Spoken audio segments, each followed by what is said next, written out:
probably... There we go. Alright. Let's get this show on the road.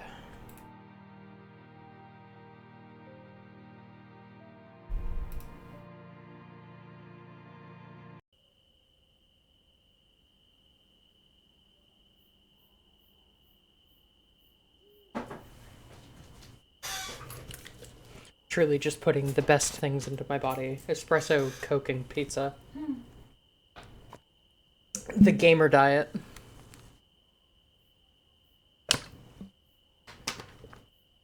The sad I'm about to move back into college diet.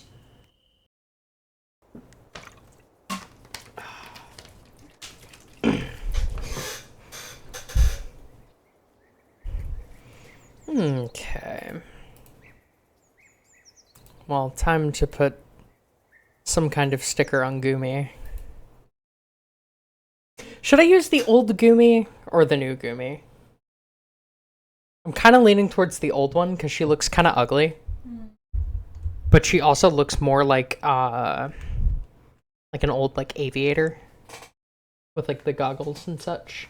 I guess she has the goggles in both versions. I like the old Vocaloid designs. They're very derpy looking.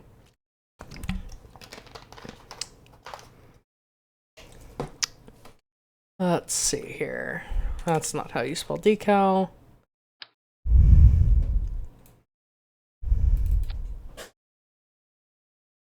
Let's go ahead and select our flag.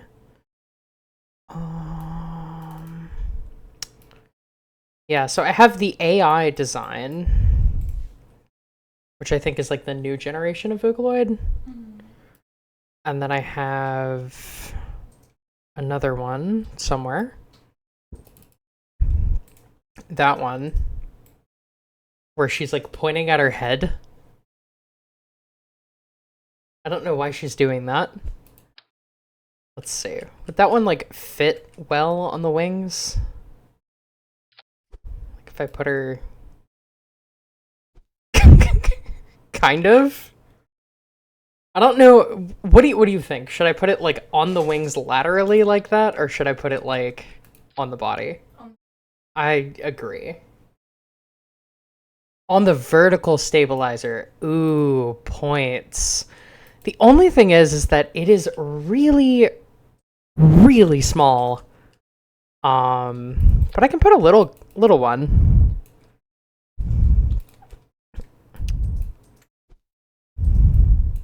There isn't... My friend who is a Vocaloid expert is sitting right next to me. There isn't a... I forget what the name of the airline is that the Vocaloids like have in their universe, but like there isn't one for Gumi, is there? There's like Miku is like a flight attendant, right? Oh, the song you mean? It's just a song. Yeah, but like it's also like an airline that like exists in the Vocaloid canon, isn't it?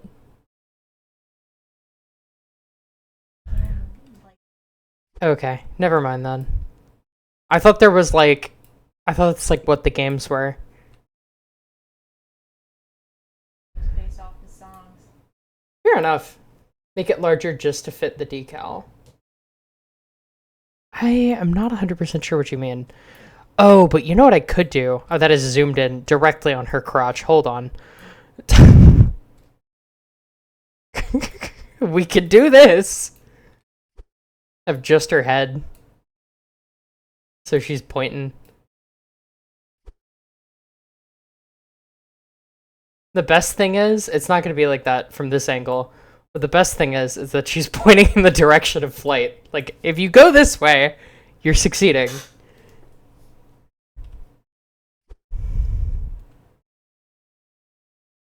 I kinda like that. I don't love it over here, and I might just remove it. I might just remove it on that side. But yeah, I'm not 100% sure by what you meant by make it larger, but I haven't seen you around, Kit Point, and welcome to the channel. This is not my normal happenings. I've kind of just made it a bit that I'm naming all of my X-Planes after Vocaloids, as I've gotten only slightly more into Vocaloids, which is to say slightly into Vocaloids, over the course of this summer. But if you want to see, make the tail larger, but this works too. Gotcha. If you want to see our other one that we're about to build, which is the X2A, it's upgraded. It's the Miku, which looks horrible. But it features Sonic Miku. The Miku Dio. But oh shit, I realized... Ah, fuck. Hold on. X1A Gumi. Okay, cool. There we go. I forgot that we were editing this thing. Whoops. Yeah. I like that. See, it might look better here, though. Because she'll, like, stand out more. But we can't make her quite as big. Well, actually, we could. Hold on. Because the thing is that we totally can just do this.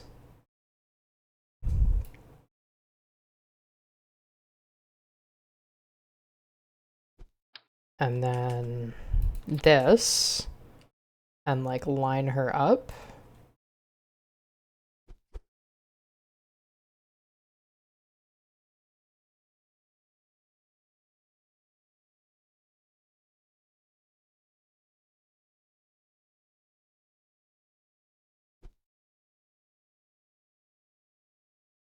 Yeah. I just don't know if that looks better than, like, just having it... Oh, whoops. Just having it, like, middle of the body.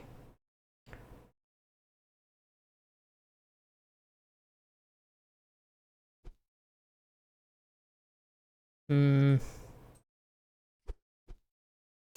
can't tell what I like more. At the end of the day, I feel like it doesn't matter that much. Okay.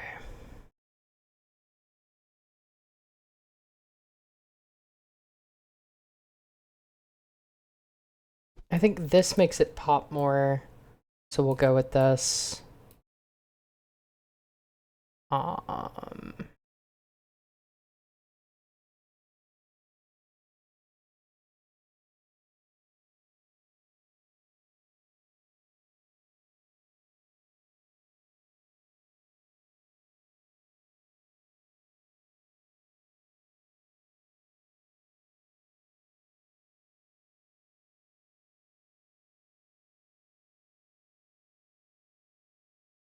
There we go.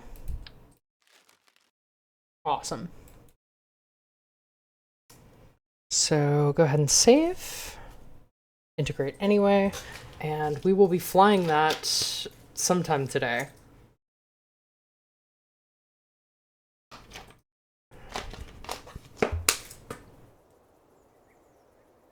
All right. Rename this to the X2A, because it's going to be an upgraded version. And then we need to handle our staffing.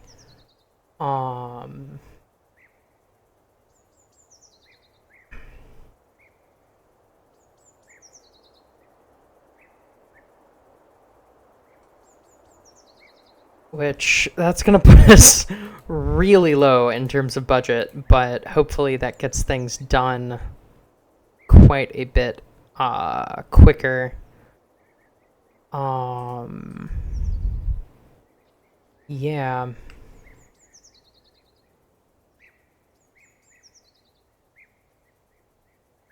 Okay. Engineers. We have enough engineers right now. I need to figure out what I'm gonna do in terms of sounding rockets, because we technically have a sounding rocket that we can do. I just don't know that it does us much good without the sort of second stage that I have planned. But it might, I don't know. The other thing is we might be able to sub in a smaller second stage for the Blahage. I'm not 1,000% sure, but that's what we got right now. That has like 7-ish kilometers per second, almost 8 kilometers per second.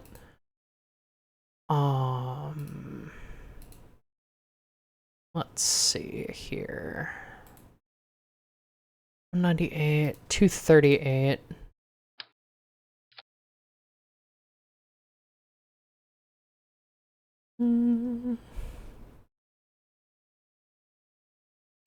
We could do this as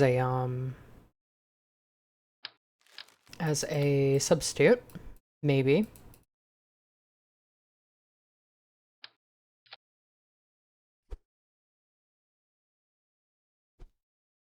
That, then this gives us a kilometer per second, which sure isn't amazing, but it will just about do. And that'll get us the Geiger-Muller counter, which isn't nothing.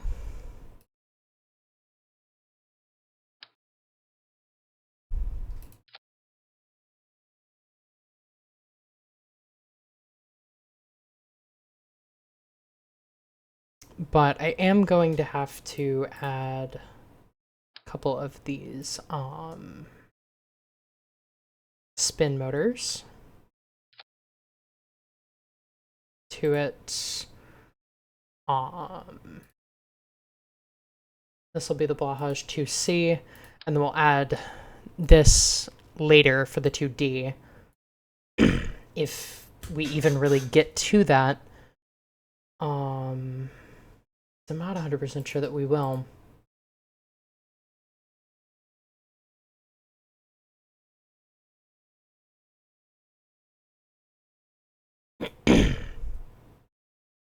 But let's see just what this is capable of, shall we?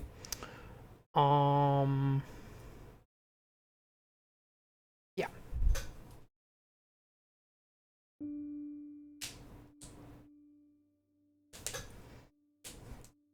Because I would like to get about 30 minutes of fly time. That would be good. Which I think means getting to about 2 million meters. The previous one can get to 3 million. I don't know how feasible that is, but this one can probably get to 1 million.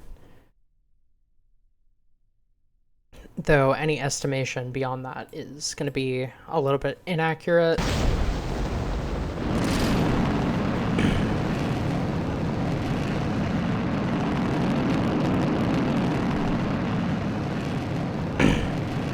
If nothing else, this first stage should get a tiny bit more Delta V, just because this is going to weigh a little bit less than the Baby Sergeant stack did. But I don't think that helps us that much.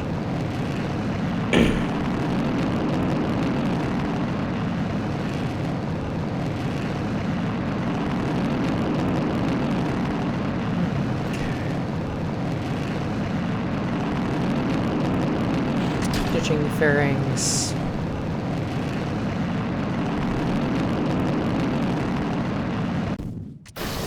Separating off.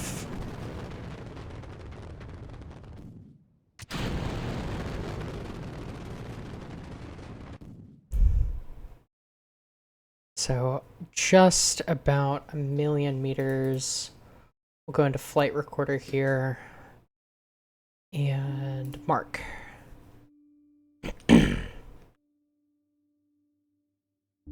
Should be about the same time up as down. So we're gonna get less than 20 minutes. I gotta see if that's worth it. I mean, I don't know what the hell else our engineers are gonna be doing.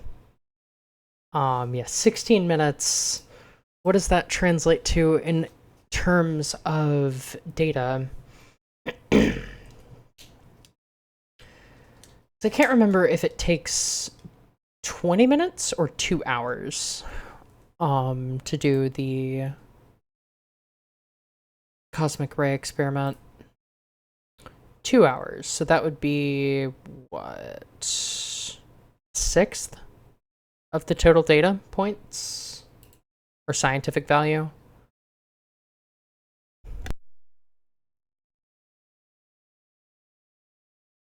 Sorry.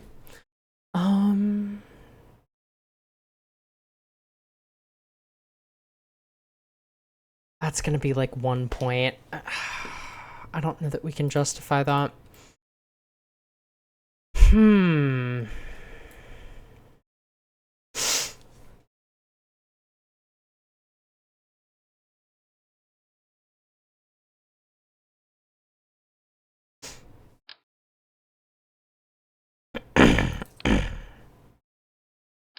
The other thing we could do, I guess, would be to put a whole other rocket on top of it that we used to use. I just don't think that's not going to probably work with the launch complex. We'd have to modify that.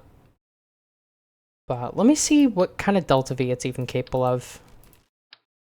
So that's not looking great, honestly, but we'll see. Don't save.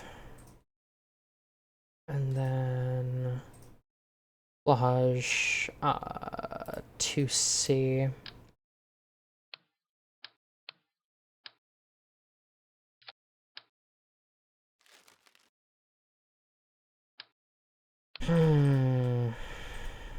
Yeah, that only gets like 500 meters per second more, which is pretty asinine.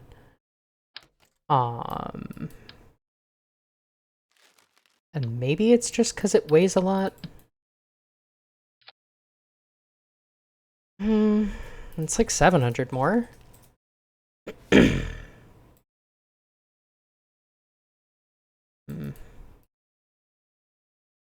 still don't think that's worth it. And it's going to require extensive modification.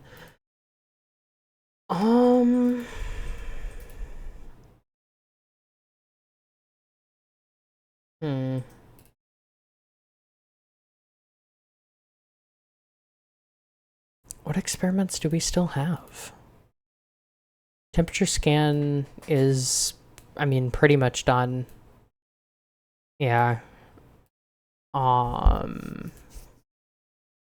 Supersonic flight can't be done. That's a crude experiment. Biological sample. We do have some to do with the biological sample.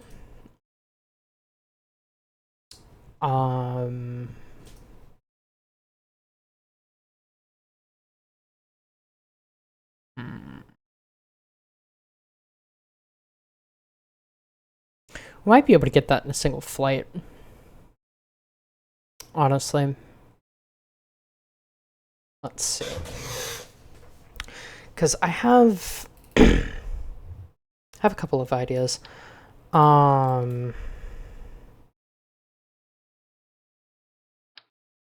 Separate this real quick. So if we do the biological sample capsule, and we do this, and then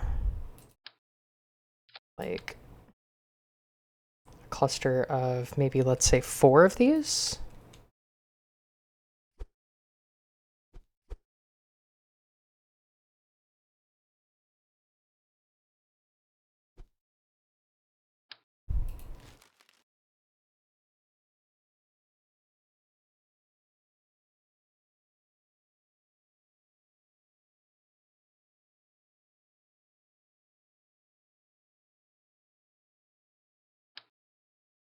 Oh, because they're not actually attached to the decoupler. Are they now? Yes.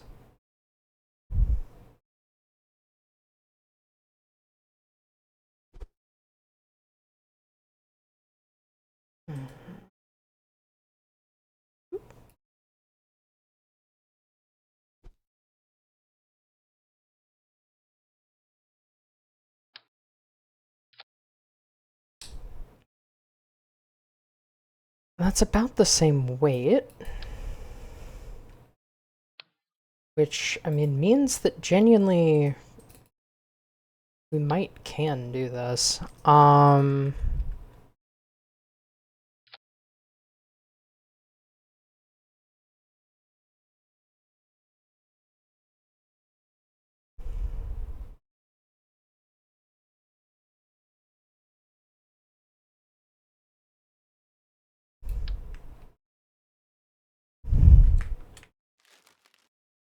Are these upgradable at all? No, of course not.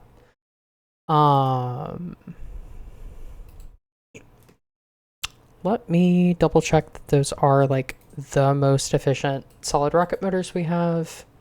Probably are. 239. 228.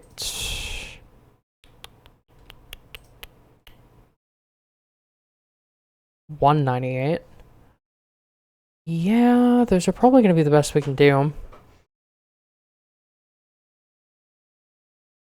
And that's within the sort of height range that we can acceptably tolerate. It's within our mass tolerance.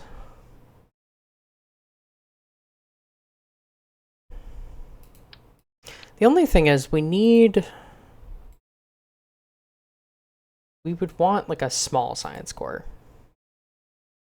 Like a really small science core. So that we can, and we'd have to tool this. But yeah, 171, that's not terrible. We would do that, and we would do a really small parachute.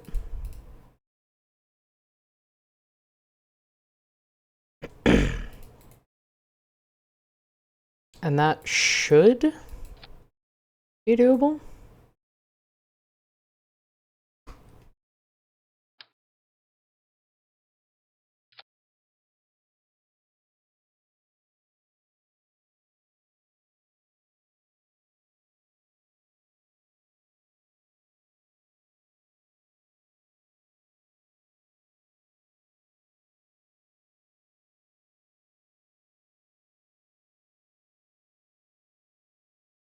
Okay. Yeah, something like that might actually work. Hmm.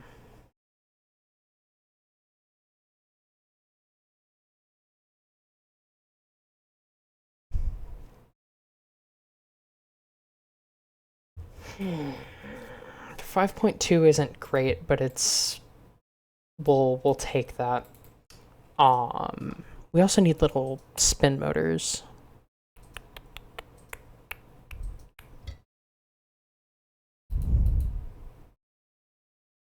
Okay, we could pump this out in like 90 days.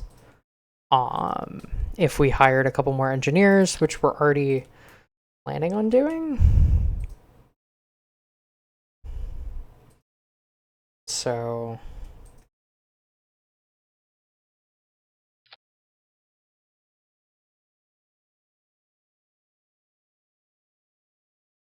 fire that. And then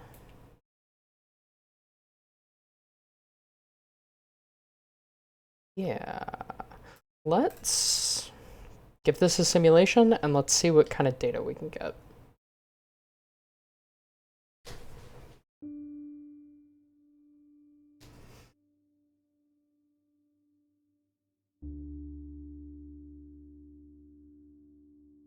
This will give the like 100 and however many, 120 engineers that we have just lying about something to do in the meantime.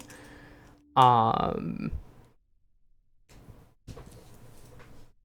it won't be, you know, the most productive use of time, but it won't be wasted time either. There's at least some merit in that. Let's not tip over. Okay.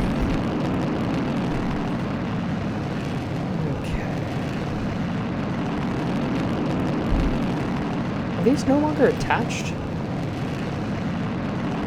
Oh my god, the decoupler's disabled. Hold on. Swear I had those enabled, but I guess not.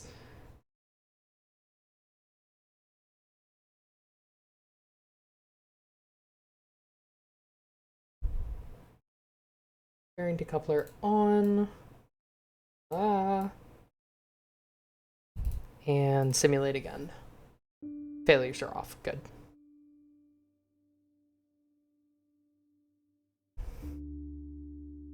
Not that we're probably going to have many failures. I did one flight of the Blahaj 2A or B off stream, and it had a single engine failure, and that's the first one we've had. Which is pretty damn good, given, I mean, 5 engines per booster, and then we had 2 Blahaj 1s before this that were running on a single version of this XLR-10 engine. So, I mean, reliability has been in our favor for most of this playthrough, and I mean, knock on wood, it'll stay that way. Okay. We are well up above the cloud cover. We're gonna go ahead and fire all of these. I don't think I have any electricity in this, which we will resolve by doing that. Shouldn't affect our Delta V immensely. It'll affect it some, but the majority of our Delta V is still coming from this first stage, which is so overpowered for this payload that that won't actually do anything.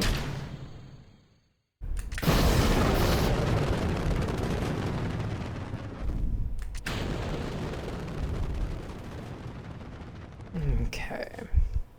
I probably wanted the coupler there, but that's fine. So 15 minutes. Go ahead and mark. And then we'll see what our total flight time is going to be. It's probably going to be damn near 15. Might actually be...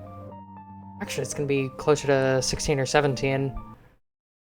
Yeah, so that would give us about 18 minutes of data total, which ain't too bad. Hello, Kerbal Boy.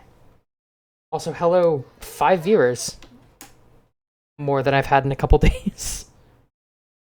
Also, it's fine. I don't think that probably picked up on mic. Okay. And Caroline is in the chair next to me watching TikToks, I believe. On accident.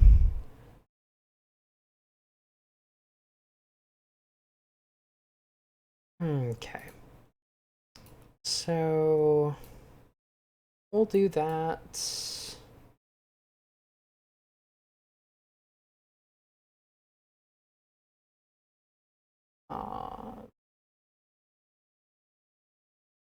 We'll do this. How much electricity does that give us? 7 hours. That is way more than we need. An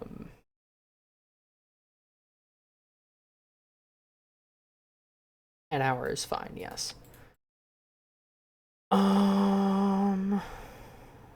Configure, not configure. Configure experiments. We don't need the barometer. We do need a mass spectrometer.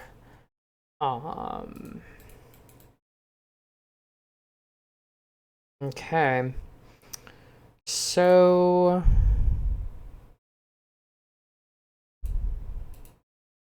I wish I could tool a specific piece from that menu. I think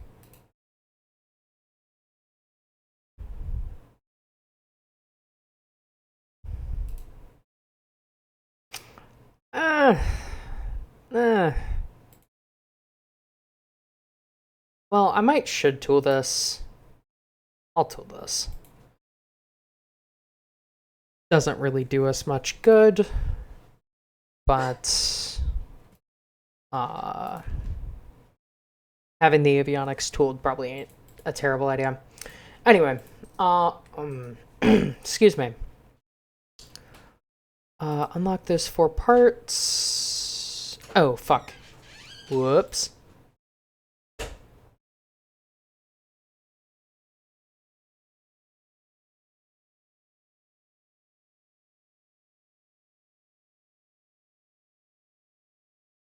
Yeah, that's probably the best we can do.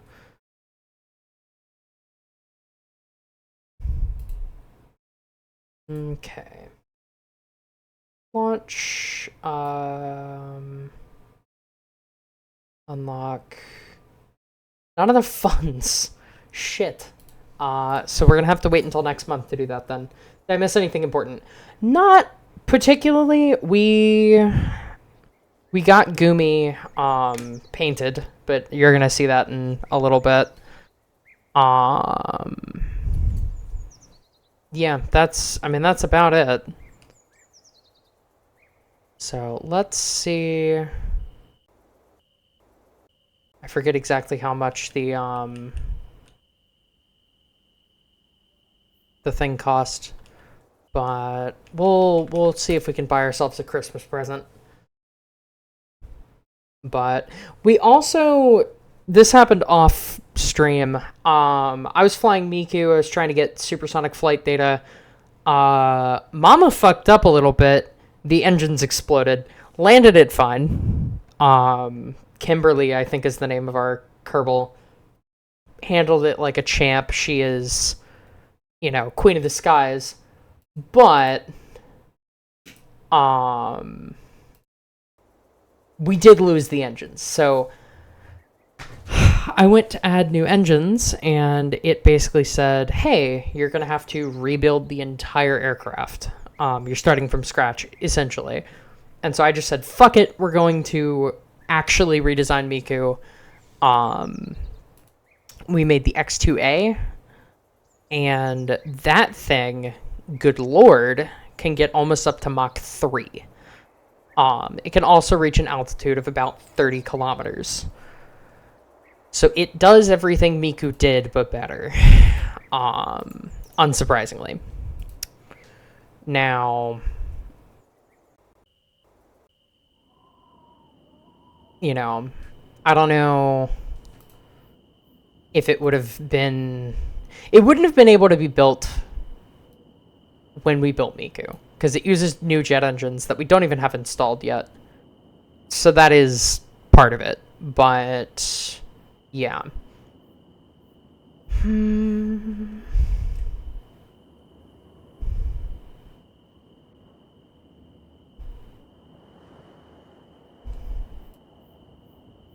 So I'm going to hire 20 more engineers, put them on that.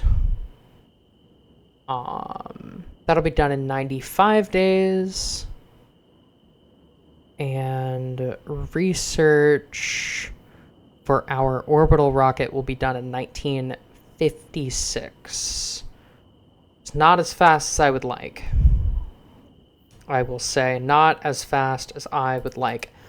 But I think we're probably going to have to just accept that.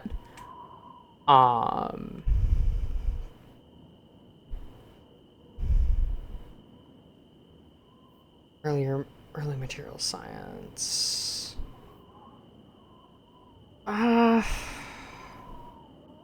hire some next month. I think we should work to a research capability of about 250.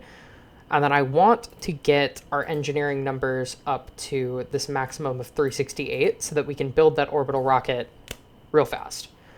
Yeah, Mach 3 is impressive, especially for a jet this early. But, I mean, Gumi should be able to go faster than that. At least in theory. Which gets us to our next sort of task, which is the X-Plane high altitude contract and the X-Plane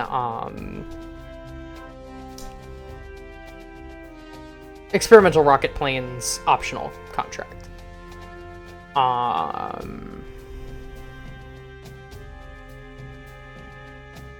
We could do this one. And... yeah, we'll do this one. That'll help us get used to flying the plane.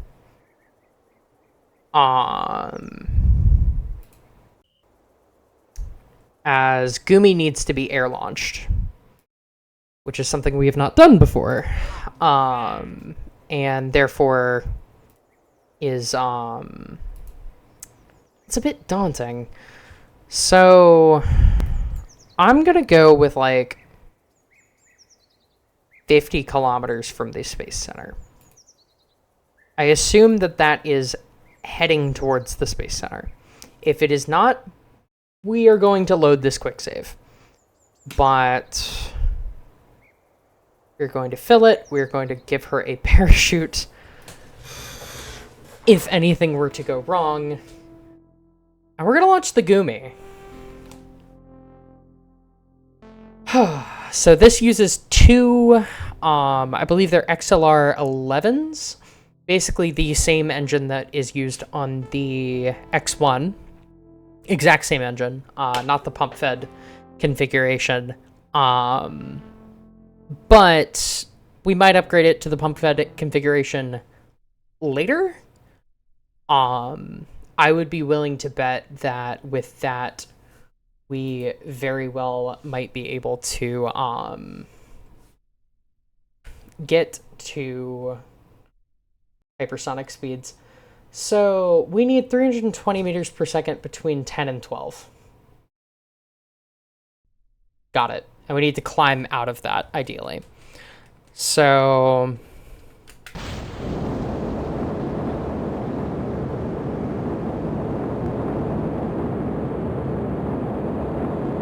I just upgraded the LV so it can haul 12.5 tons to the Mun. Ooh, nice. I need to declutter a bit.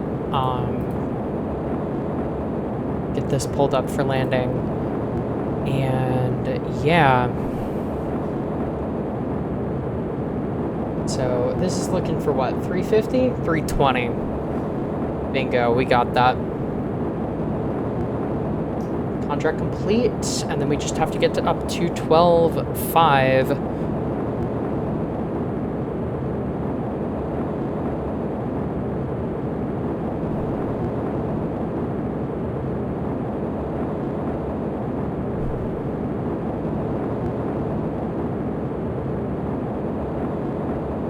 I want to see what we can hit sort of peak-wise.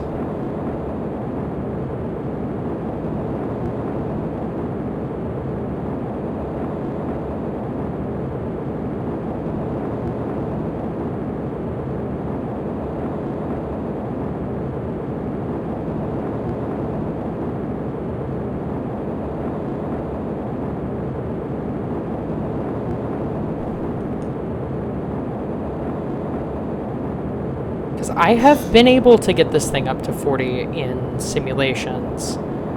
I just don't know how sort of easy it is. But that would appear to be 40 kilometers right there.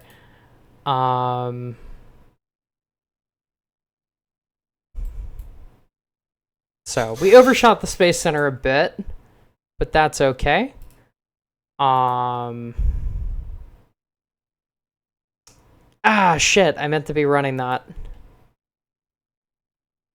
Fuck. Oh, well. We might be able to hit it on the way down. But yeah, this is the Gumi. She's Goomin. This Gumi, which I might have to roll a little bit just to show you. Oh, well, maybe that's not the best idea when we're basically re-entering. But this Gumi is pointing at her head, which is facing forward, because that's the direction we need to be going.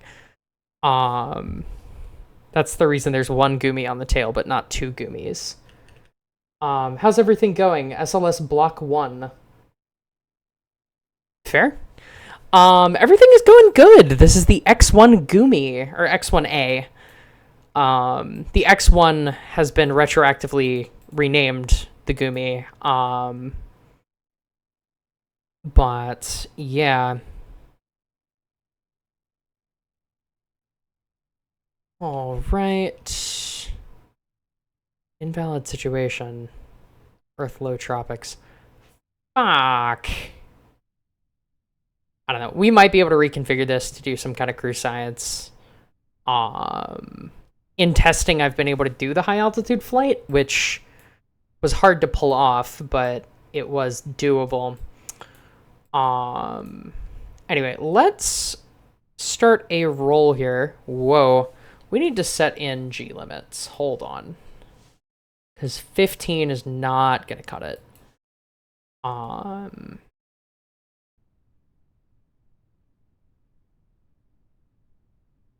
We actually might even want to limit this more. But yeah, if we're going to descend and we need to bleed off speed, I say that we should get this thing pointed back to the east. Just so that, whoa, we can, you should not be handling roll. Just so that we can get this thing closer to the Space Center, as I think that that dictates what our sort of return time is in terms of like turnaround and such. So I think we're still supersonic, which is not exactly where we want to be, but that's fine. I'm going to go ahead and turn up the ambient light. I don't know why I said ambient instead of ambient, but that'll help us actually land. That'll also help us see fucking the Goomies. But yeah, Miku is being repaired. In the meantime, we have Gumi. We will soon have Luca, which is our third Vocaloid. Are you running deferred on this install? I am, but it is an outdated version of deferred, admittedly. Okay, we are going a bit too fast. I'm not running the new experimental reentry mod that I got, like a copy of. But because it was giving me weird game crashes randomly. But I am running deferred. So you got a copy of it? Yes, I did. I am in a super secret government-only modding Discord with many members of the Kerbal community, including Mirage Dev, who, of course, is working on it. All right, let's pull up a tiny bit. Not so much that we're climbing, but just so that we're not going to absolutely slam into the ground.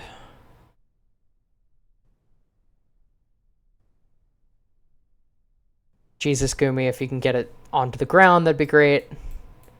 We are landing onto a hill, which is kind of nice, as that hopefully means that we won't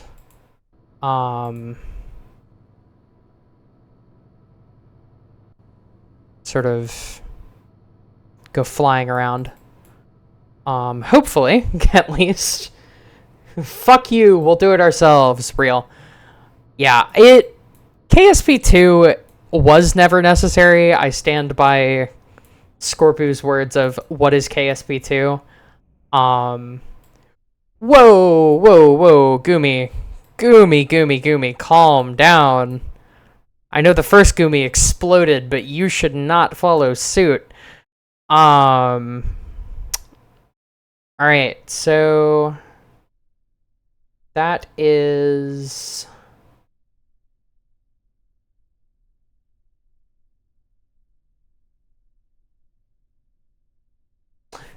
That's weird.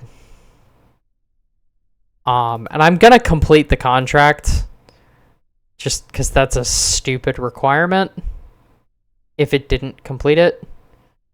which it looks like it did. So we will just recover and see if it completed it. But it was just a revamp of the stock game, better graphics, better performance, de-spaghettiing code. Yeah. My counter argument to that is that Skyrim Special Edition was not necessary. And, you know, it was good because it upgraded the engine to 64-bit. But Kerbal's already 64-bit. We don't need that. Now, if they gave us some crazy new version of Unity, or better yet, some crazy new version of, like, Unreal Engine, you know, put this shit on Unreal 5 with ray tracing and all sorts of craziness, absolutely. But, it's just, it wasn't necessary. The code of KSP is a disaster, though. Yeah, and the thing is that it needed to be built from the ground up, which it wasn't. That's why they used Unity, as I understand it, was because they didn't scrap all the code. It needed to be built from scratch.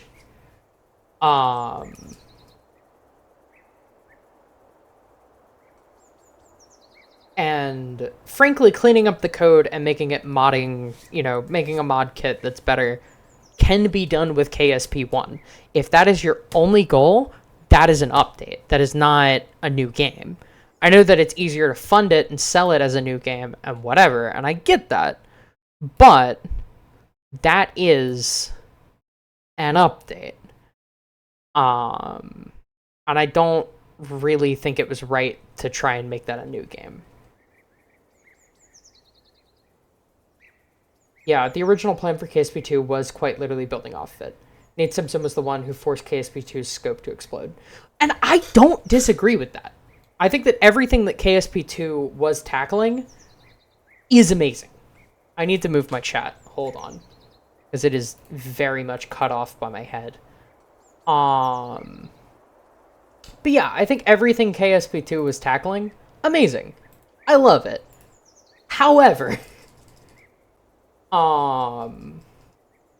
yeah, they very much needed to start with just rebuilding the game from scratch. I don't care if you charge $60 for it when it comes out. Not at launch, or not at, sort of early access launch, but I don't care beyond that. Charge $60 for it, I don't care. But don't try and develop the game with anything new to Kerbal other than multiplayer. If you want it to be a multiplayer game, you do have to make that from the start. I don't know that I would want that. It'd be fun if it happened, but it's not necessary. Also, that did not seemingly reduce our time to recovery much. Anyway, but yeah, you like Factoria's devs. They have DLC coming out in October that's twice the price of the base game. Yeah, I'm dead ass fine with that. Honestly, and this is an insane idea that I pray to God they never do. Because I think the community at large would backlash on it. But if you wanted to make an update that was so big that it had to be a DLC for KSP1 that rewrote all of the code, you know, cleaned it up a lot, didn't build it from scratch, but cleaned up a ton of the code, made it run significantly better, made it more compatible with mods, and you wanted to make that a sort of life extension update that costs $10. I'm fine with that. Wouldn't be thrilled. I think the community would backlash, and it would do this thing where it creates two versions of the game, which would be fucky. But if that's what it takes. But I will say that I expect the modding community will be more than capable of doing that, and we'll have that done in probably a couple years. Space Explorations dev is literally part of Woob now to do the Space Age DLC. What is Space Explorations? And what is Woob? Oh, the Factorio people. Gotcha. Alright, so Blahaj 2C is nearing completion. Which is good. We have a little bit more funding, but not a ton more. Let's wait to recover that to the hangar.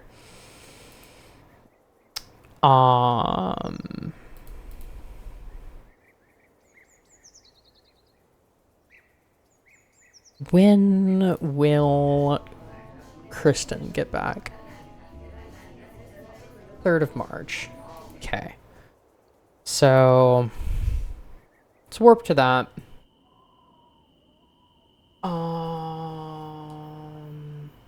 What are the larger mods for Factorio? And the most complicated. Considering its goal was to explore space in an automation game, Woob thought they'd be a good hire to build the DLC. They wanted to do space exploration. Takes like 300 hours to beat. Jesus. Do I... Hold on. Because I'm curious if I own Factorio. I, for some reason, have it ignored. Fascinating. I think I might have decided that it was just too much for me. And it may just be too much for me. But if it goes on sale, I would like to know.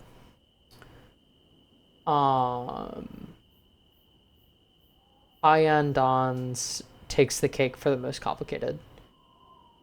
It doesn't. It doesn't go on sale? Yeah. Well, if hell freezes over. Anyway, let's fast forward to the 5th of March. And let's see if Homegirl is ready to launch. She is delightful. Let's also hire a couple more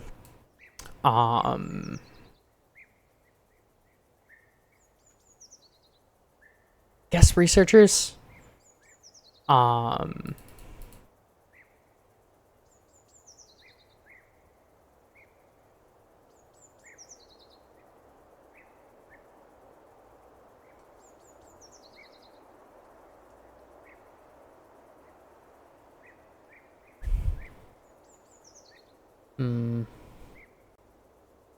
So is basic rocketry state-of-the-art for when I'm going to be researching it, or is it state-of-the-art for... No, it'll actually be catching up then.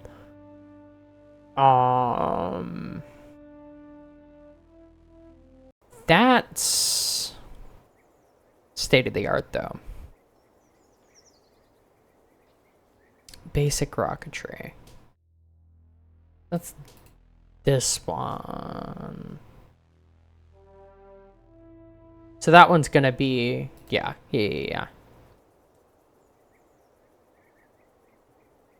That one should take less though, just because we have, I think it's JPL maybe? One of these does like solid rocket motors, I want to say. Aerojet, that's what it is. Alright. I wish Below Zero was a better game. Yeah! Me and Caroline are about to beat Subnautica here in a little bit. We have been doing like Subnautica multiplayer. It's been a blast. I'm gonna go ahead and do 100. Just pray to God that I don't have to ditch. Oh, we need to... Well, let us... Hold on. Resume, launch. Fill tanks and launch. There we go. Oh, fuck. I forgot to give her a shoot. Well, hopefully. Hello. I see this is new RP-1. I prefer the Legacy myself. Yeah, I definitely played Legacy quite a while. I have been playing RP-1 since 2017? 2018? So, I've been around the block a while. But I like the LCs. They're interesting. It adds more realism in a way that isn't wildly a pain in the ass. Autopilot enabled, gear retracted.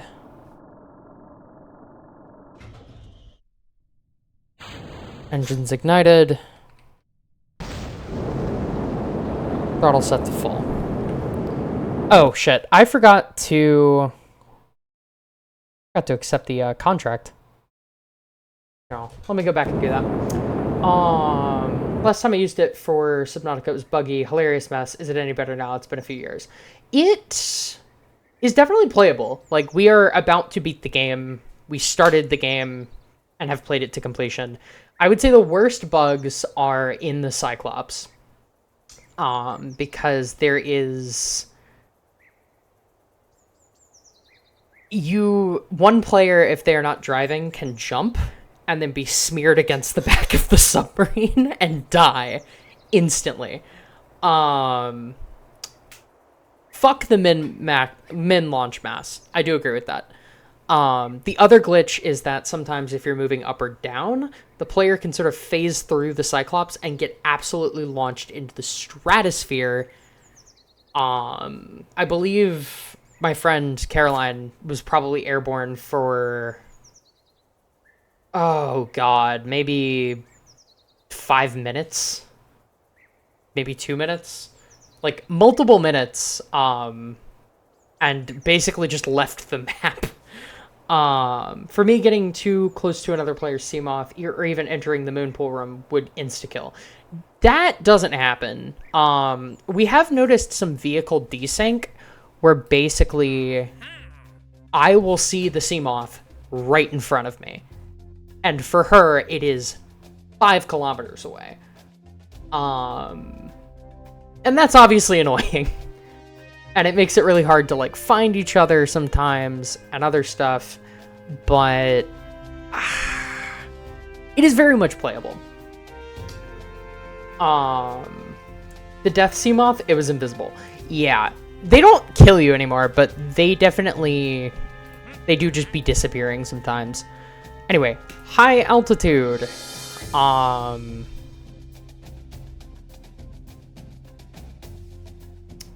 We will do this one with Miku.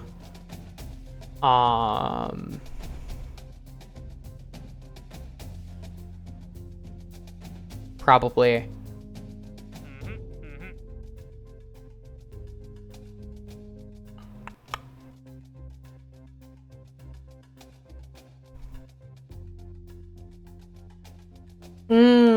So this is just to get,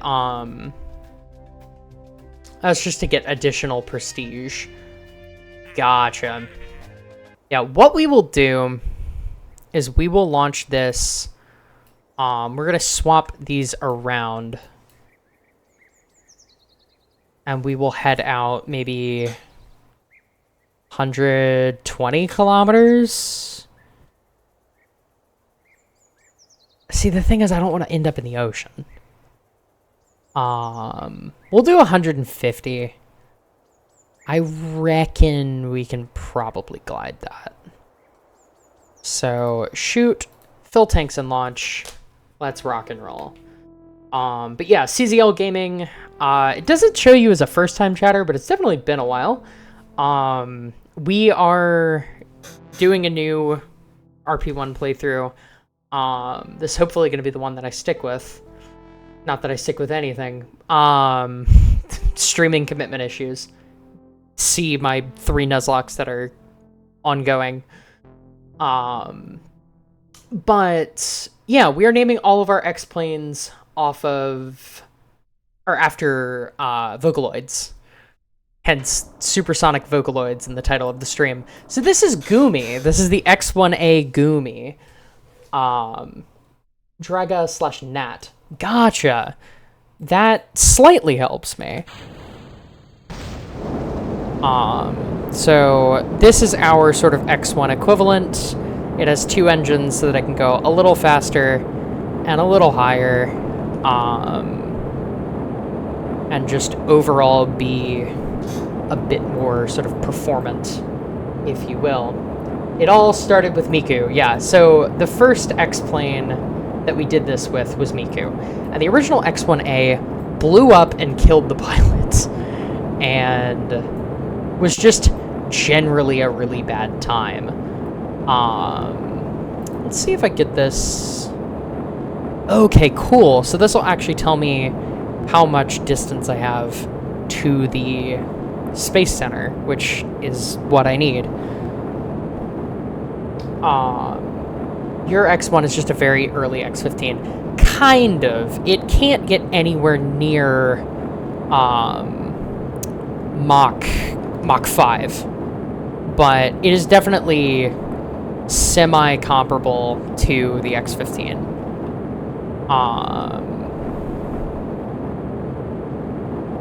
So we're gonna get ourselves to about here. We're gonna begin pitching up, please. Please.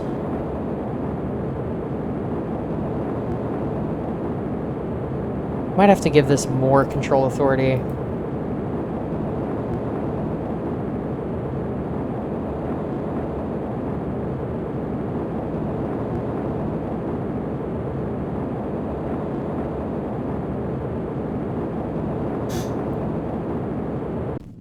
Okay, we will definitely get to 40. We're not going to get quite to 50 like we did last time, but we don't really need to. That was just for shits and giggles. Classic KSP moment, RP-1 or not. Yeah, basically. But, yeah. Now see, what I worry about now is that the Space Center is more or less directly beneath us. So we're going to do something quite unadvisable in that we are going to enter as straight down of a nosedive as we can. And we're going to probably do it in a partial roll. Simply so that we can begin sort of heading back towards the Space Center in a very sort of rolling turn.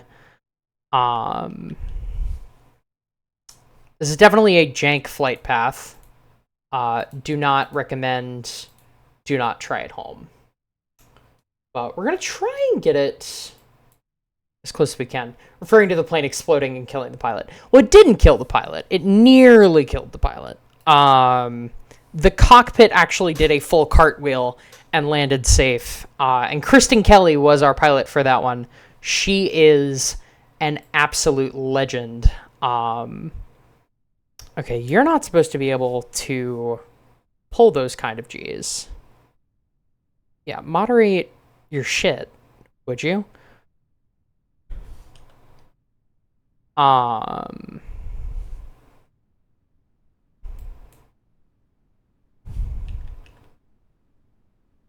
dynamic pressure, yeah, I bet. Like to be able to get eyes on the runway. That would be great.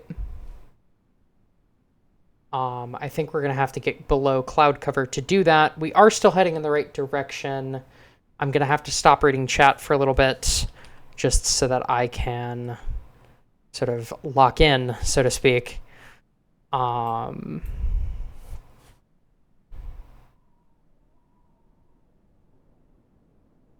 am just hoping and praying.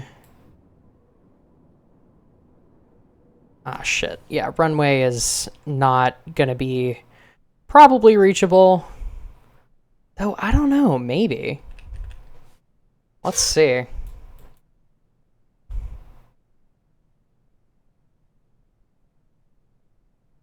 Like, careful not to stall the damn thing. But I don't like that it says unable to save when you're about to crash. I want Kerbal to have more faith in me than that. controversial take.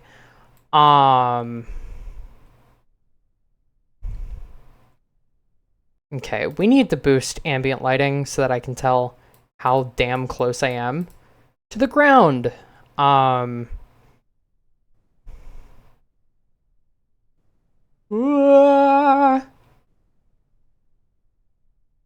Brakes. Descend.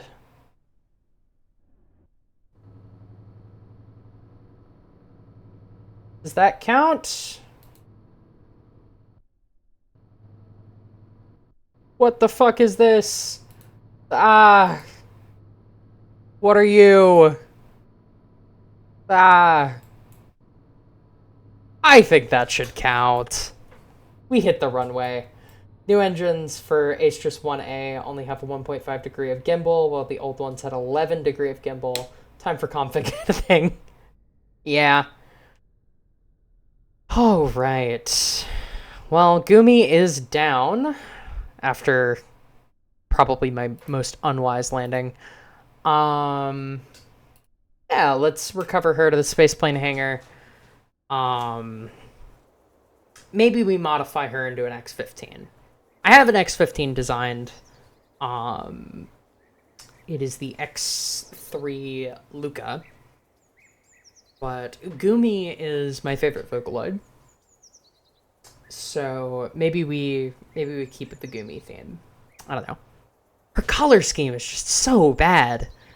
But yeah, to J. Sarah and CZL, who I don't believe either of y'all have seen the absolute legend that is the X2 Miku, let me change that.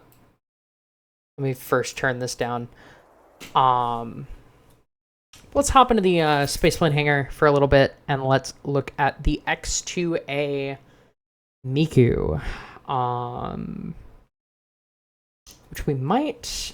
Why the fuck do cryo engines RD0120s only have 1.5 degree of gimbal? Because... Wait. 0120. Not 120. I don't know that. The 120 I can answer. It's because it has auxiliary gimbal engines. Like verniers. I don't know. But yeah, the X2A Miku. The plane that is... Well, one of the 120s does, because it wasn't meant for Zenit. It was meant for some other rocket. I think it was on the first stage of something. It was like a sea-level variant. But primarily, yes, the 120 should not have gimbal. But yeah, this is the X2A Miku. She can go to 25 kilometers. She can also go Mach 3, just about. She can haul ass. She has an hour of fuel. She can haul ass. She also has Miku. Ooh-wee-oo. Haha, 1. Like the real-time fan dub. Haha, 1. So yeah. Don't ask why Miku's in Sonic outfit. It makes her go faster. That is my explanation. I'm sticking to it. I'm gonna make her a little bigger. But yeah, this is Miku. Orc moment. I don't get what that means. But okay. But yeah, we can cruise this thing at 22 kilometers pretty comfortably. Just not with red. There's a thing with 40K's Orc. Oh, Warhammer 40K. I was like, what the fuck do you mean 40K? But yeah, no, that makes sense.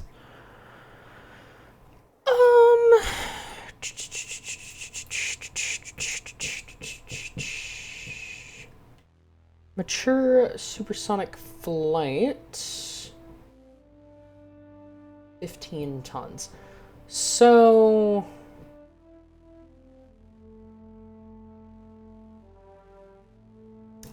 I'm debating whether or not we want to do that before orbit.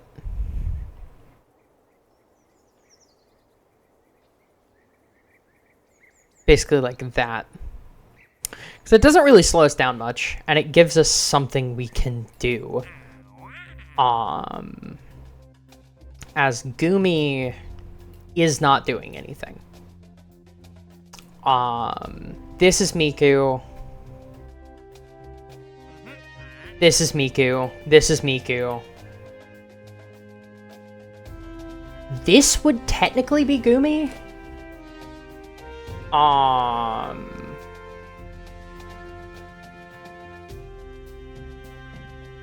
don't know that she can do it. She probably can if we add a third engine. Let's test that. Like painting a car red will quite literally make the car faster.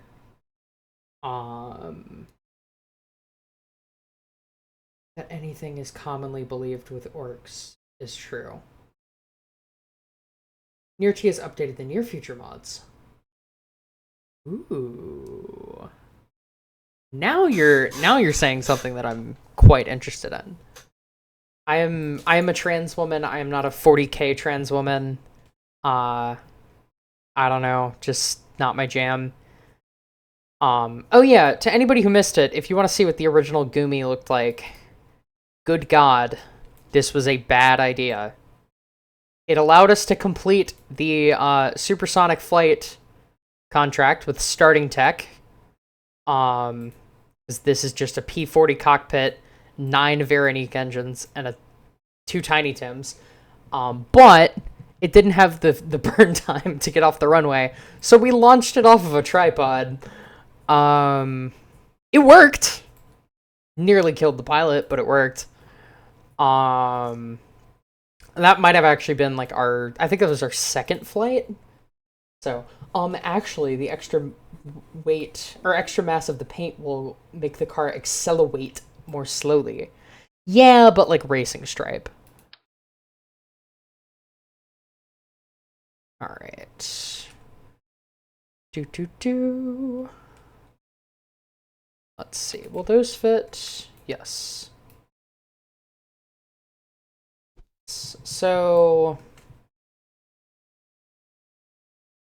more engines, more faster. Let's see if Gumi agrees. Orcs care not for such pointless logic. Yeah.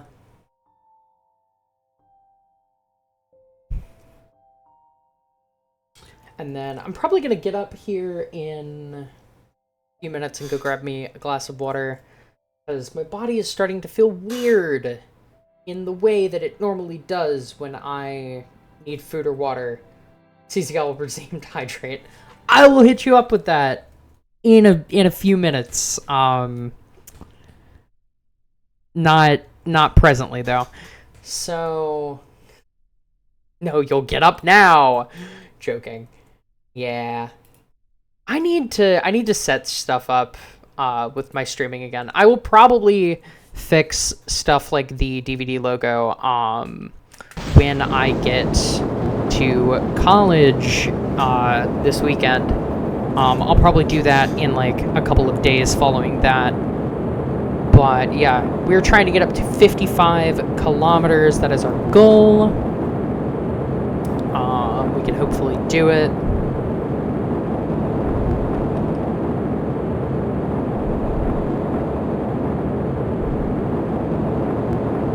The thing is, I think that if I slowly pull this thing into a straight vertical climb, yeah, we can achieve a +1 thrust, like a 1.0 thrust to weight ratio by the time we sort of need to get it fully vertical, and then we could bring this thing really damn high, like stall high. And I think I want to say that this cockpit supports 70 kilometers. So we'll do that. The only issue here is that it seems to be offset somehow or another. So it's a bit uncontrollable, but put racing stripes to make Gumi go faster. Tempting. I don't know. I'm gonna have to do a locked camera for this. sorry guys. I don't know what her third color would be. Blue, pink, white? I can do a white stripe, I guess. I don't think it's gonna make her go faster though. But I mean, the planes are meant to be kind of colored after the Vocaloids. Which is why I picked Luca for the X-15 one, because she is primarily black colored. Her outfit is, at least. And she has like pink accents, so I can do black with like pink sort of leading edges and make it look all edgy and punk. All right, so we actually recovered from that pretty damn well. I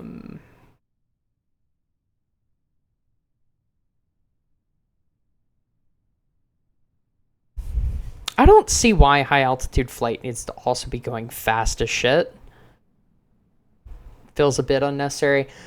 What also feels a bit unnecessary is how aggressively we're going to have to pull out of this dive. So I might add air brakes onto this thing just to sort of get her to be less insane to fly. But before I do that, I'm going to put y'all on the starting screen and go grab me some water so that I can redeem that that hydrate to stop death sticks. Yeah. Also just to make it so that I don't accidentally rip the fucking wings off, because yeah. Stop people launching, or stops people from launching V2s with people on it, basically. Can you also send me that nav ball? Yes, I will do that before I go, actually, so that I'm still thinking about it.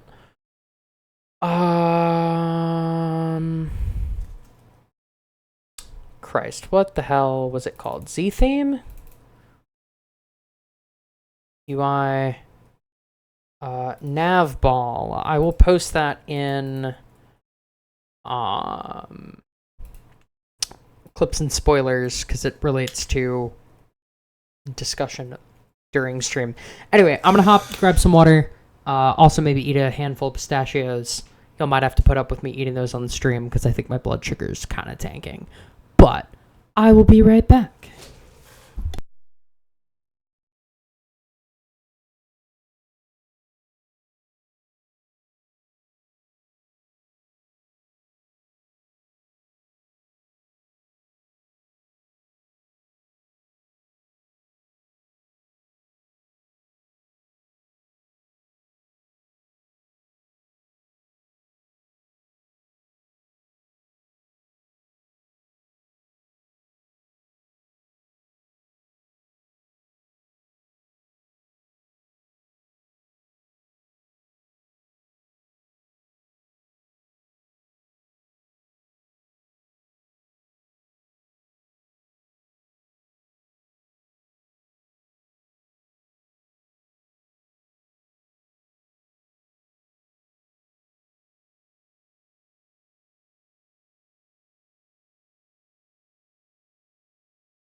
I also need to get a better DVD logo that hits the corner more often. I've seen it happen, but not Not frequently. It's hard to get a DVD logo to hit the corner in an ultra-wide aspect ratio. Wow. Yeah. Handful of pistachios. Yeah, I've kind of talked about it on stream, and I guess I probably shouldn't because it's like personal medical information, but I don't know what the fuck is going on with my blood sugar. I don't think it's diabetic in nature.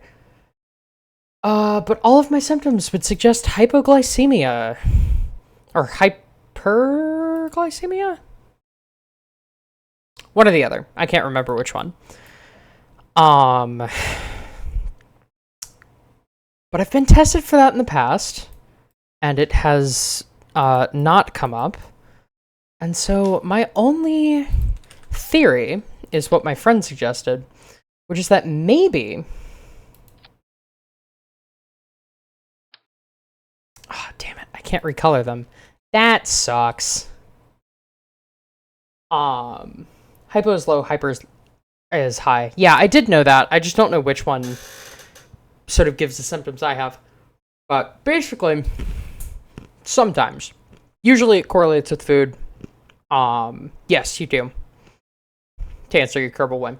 Usually it correlates with not eating, which I also have a lot of like anxiety around food scarcity for a whole host of reasons. But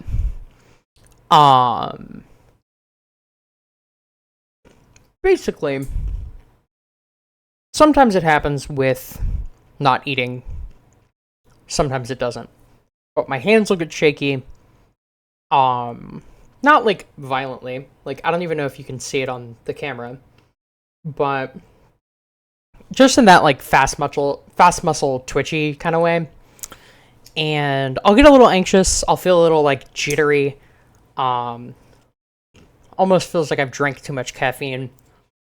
And on the worst end of stuff, it can feel like a panic attack. But the thing is that it's been happening for years. It's gotten worse lately, I assume because of the hormones. But it's been happening for years. It started in 2020 when I was having panic attacks. And you just reminded me I haven't eaten at all. Go eat! We're starting in 2020 when I was having panic attacks. And we measured my blood sugar like 2 or 3 times. And came back normal. It was usually on the high end of normal. But it came back normal. And so what my friend has theorized, and it is the most logical answer that I've been given, is that I probably reside on the high end of normal and then crash to the low end of normal. And that's why every time that we have measured it, I am in normal range. It's still a blood sugar crash, but it is not exceeding the 2 extremes, essentially. So my body is used to running high. It crashes. I'm low. Whatever. The thing that makes me think that it is not a blood sugar thing, though, is that eating carbohydrates and sugars does not help. It has to be something protein-rich. That is the thing that helps me the fastest and the most. Which is why I bought a 3-pound bag of pistachios from Sam's. Unhinged-ass thing to buy. And I will probably be buying a second one because I've been keeping a Ziploc baggie of pistachios in my purse for like a month now, and it has been helping immensely. So, yeah, that is the story of weird happenings with Ren's blood sugar, but maybe not blood sugar. It could also be a thing with my thyroid. That runs in my family. It could also be... There's something called, like, phantom hyperglycemia, which is basically hyperglycemia, but you don't actually have hyperglycemia. They don't know what causes it. And I could have that. I don't fucking know. But, like I said, it's been happening for a while. It's gotten a little worse, but It's not like progressively getting worse. So I'm just hoping that I don't have to get shit figured out and that it doesn't get like super, super bad. But I do appreciate it. And I just want to sort of give an excuse for why I'm eating on stream. I know that's a bit unprofessional, to put it lightly, but I do have something of a pseudo-medical reason to do that. Past trauma makes me apologize for wanting food. Yeah, same. It could also be iron. Maybe. It could be so many different things. The other thing that it causes that I'm experiencing right now is that I get like a hot feeling, and I don't know what that's about. Okay, 20 days to upgrade this. What about if we add air brakes? Because it's going to be even more than 20 days. 34, Christ. Okay, well, we'll do it.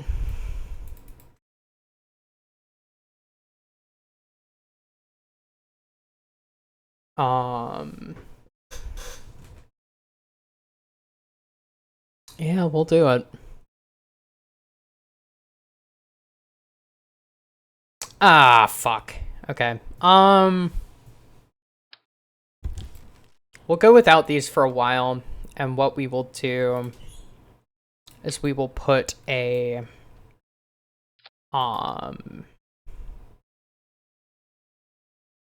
drag chute on. Sort of pull in case of emergency type thing. Oh, that adds so much. Jesus.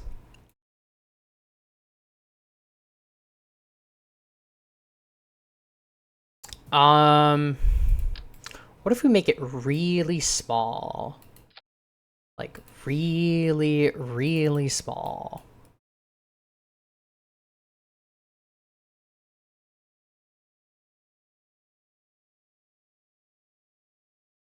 Ugh. That's not great. We will just be careful. We're just gonna be careful. Unless we can tool parachutes? Is that a thing? I'd like to get diagnosed with ADHD, but it's a lot of effort.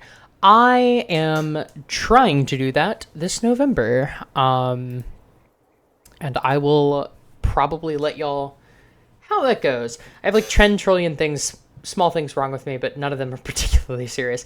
Yeah, same. The only one that I'm particularly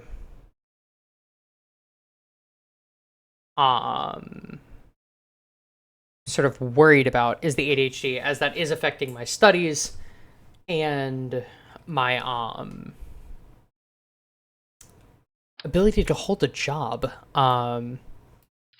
So let's see, RP-1. I mean, we can offset it by tooling stuff. Toggle info. How much would that cost to tool? 2,000. We don't even have the funds to do that. So we're not going to worry about it. We'll just raw dug it. It's whatever. Blaha sat, my beloved. Blah-loved. For the longest time, people have thought I had ADHD. It was autism. Every time I would try ADHD meds, they would get worse. Yeah, I'm a little worried about that.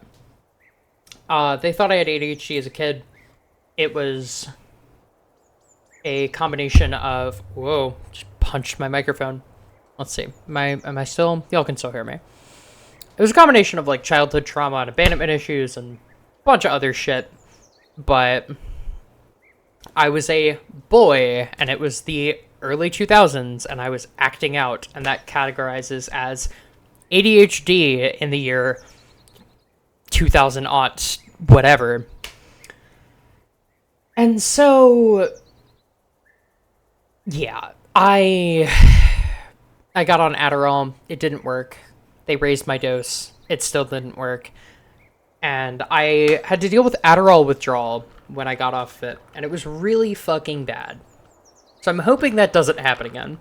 I am excited at the possibility of things like Vyvanse, which are basically Adderall,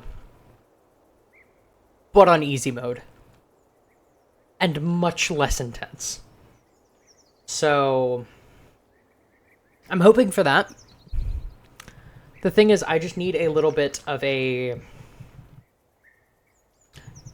I need, like, what do they call them? Blinders on a horse? Like, just stuff that locks me in. Because I'm just really bad at time management.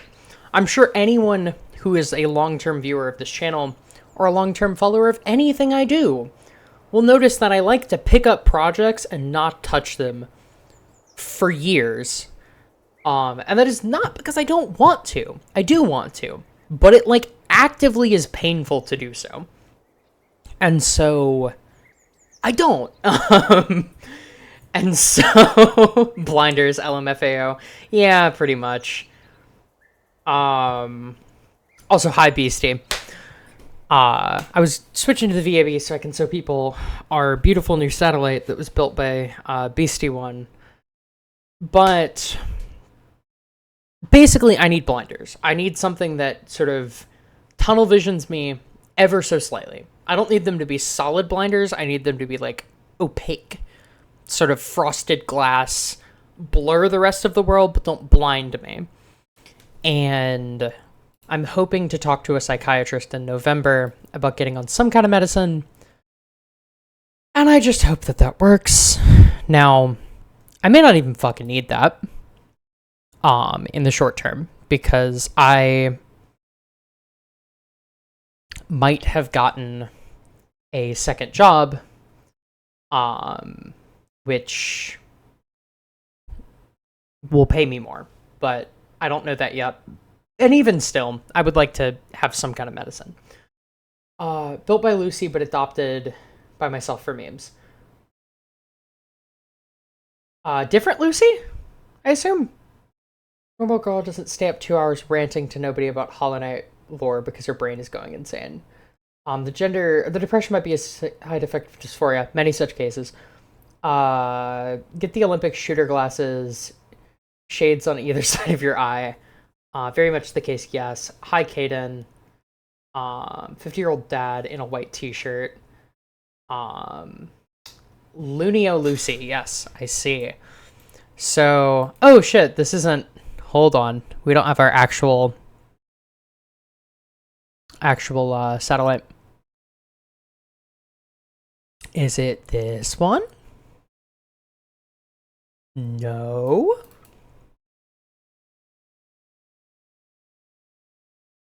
Is it this one? Probably. Yippee! So this is our first satellite.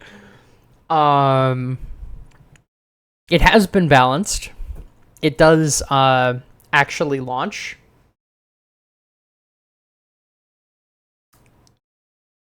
And yeah. That is so fucking great. Yeah, so, like, canonically, this is just a Blahaj plush that they have skewered on the top of the launcher. Which, of course, is the Alicorn.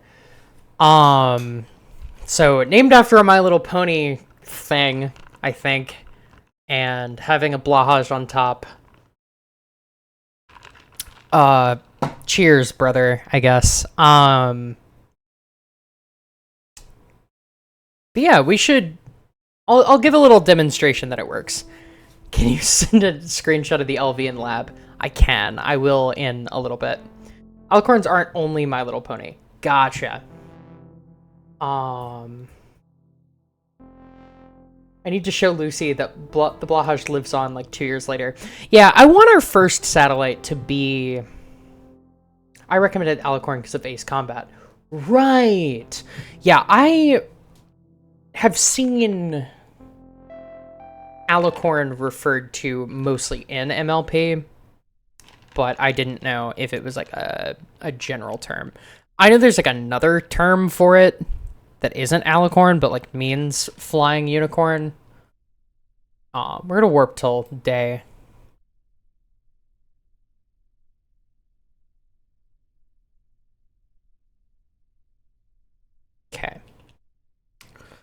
So, the beautiful, beautiful, beautiful thing is that this is more or less flyable with some slight manual intervention with ascent guidance. I have to manually intervene after stage 4. But other than that, it pretty much works. Now, we do want to probably pitch over a bit more hard than we have been in my testing. So we're going to do that. And dear God, that is loud. Let me turn that down on y'all's end so that y'all can actually hear me. It's the brain of, or Mekja Blahaj. It's the brain of the rocket. I like that a lot, actually.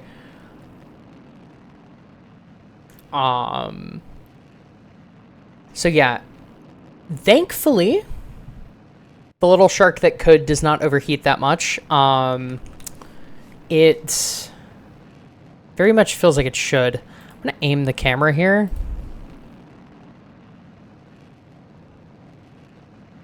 I could send you this screenshot, Beastie, if you want. As I feel that's a that's a decent angle. But yeah, we might need to fine-tune it between 25 and 30. I'm not 1,000% sure. I also have been hot staging and sort of hot RCSing the stage prior to ignition. Are you using Veroniques on the first stage? I am using XLR 10s. They're a really nice early game Carolox engine, actually. Or Ethalox, I guess, technically. And they get decent ISP. They're really, really reliable. Wait, it's all a shark? Gun clicks, always has been. But yeah, I would like... My goal is to build a space shuttle at some point in this campaign and bring Blahaj home. That is something I would like to do as an aspirational goal. Don't know how doable that's going to be, because this thing will be spinning fast as shit. But we shall see.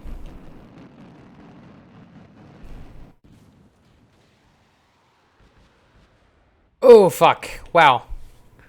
Goddamn. Let's try 30.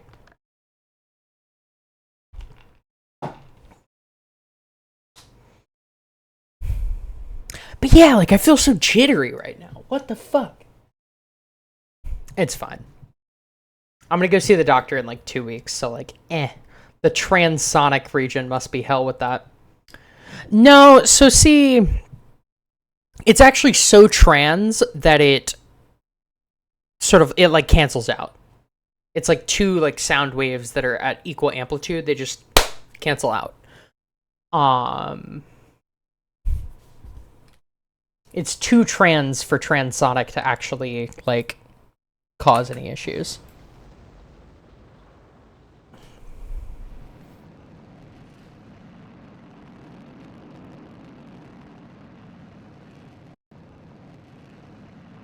We are lagging, though. Shut up. Acceptable response. So yeah, we're gonna be launching into the sunset here. Might make things a little bit harder to do. Or harder to see, rather. Arrow purple? Transonic based. Yeah, I mean, he has blue hair, like, obviously his pronouns.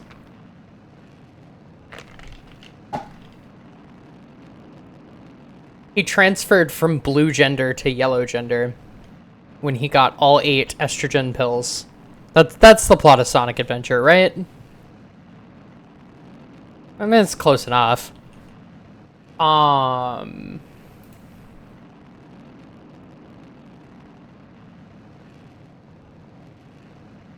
God, Christ, we are lagging.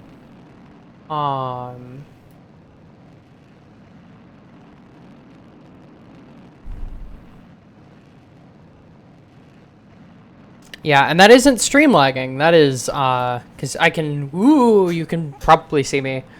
That is game lag. That is Kerbal lag. It don't work. What don't work?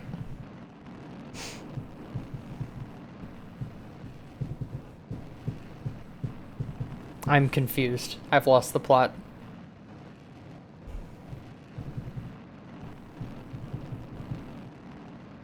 We should have BPS space, but a mini Blahaj on his space shot.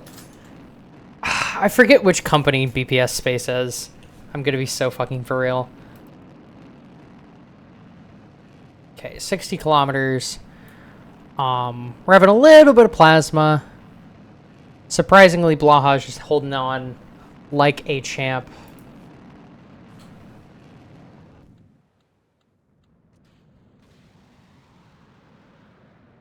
Yeah, it usually does that, where it kind of kicks a bit.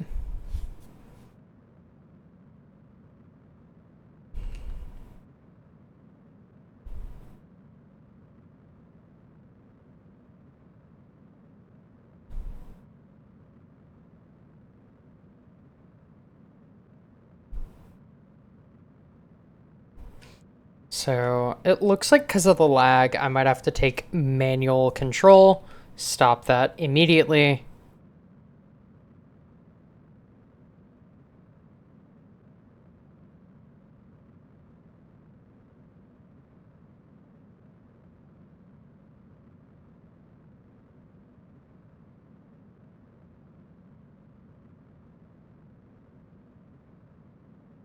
But we should have the Delta V to get to orbit.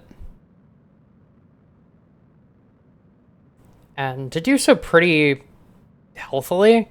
In my testing, isn't that the guy who did propulsive landings just for the fun of it? Yes! Really cool concept for a company through... is from pressure-fed astronaut. I don't know what that means, but cool. God, stop skewing. Stop that. Immediately.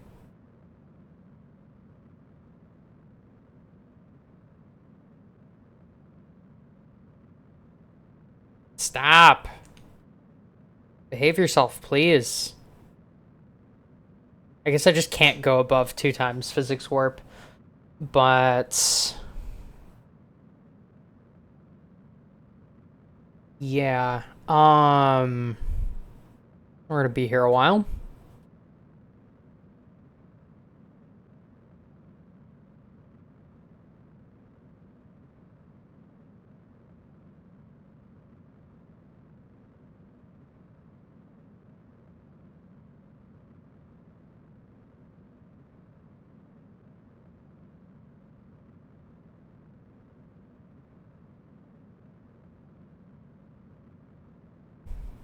Yeah, see, this is what I don't want you doing, though.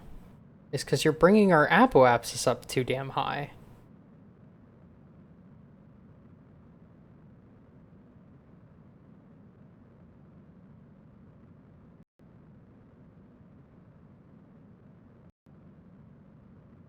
Of all big dumb booster concepts. It's out of the blue, but I have Ava Chris Tyson is feeding the stereotype of trans people being creeps. I don't know who that is, but inaccurate information.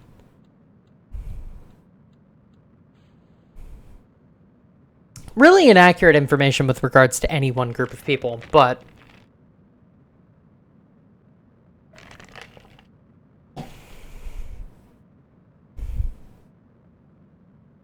at least any one group in that way, like LGBT people.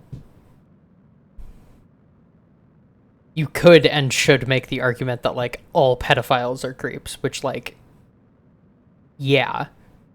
There are definitely groups that you can put all X are creeps, but trans people, no. Should have a dinosaur recover the Blahaj. See, that's what I was kind of thinking. I have some ideas for a dinosaur launcher that is... I don't know. Both probably efficient in the RP-1 way, and also just... It's fun compared to Titan. She's one of the people from Mr. Breast. Dude, I love Mr. Breast. I know what you mean, though. People are just going to say it's because she's trans, which it's not. Yeah, I've heard that she is, like... I hate to use this term, but, like, the transgender diversity hire. Like, she is, like, trans in the exact way that white liberals like trans people. And that kind of pisses me off. Because those are not the only type of trans people. And we need to be okay with that.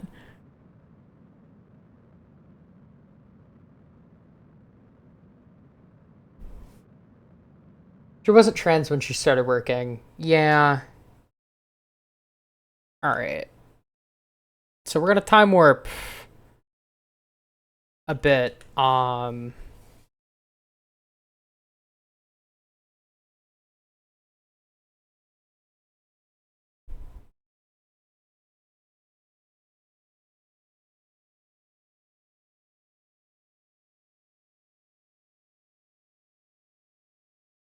Dear fucking God, we are lagging so bad.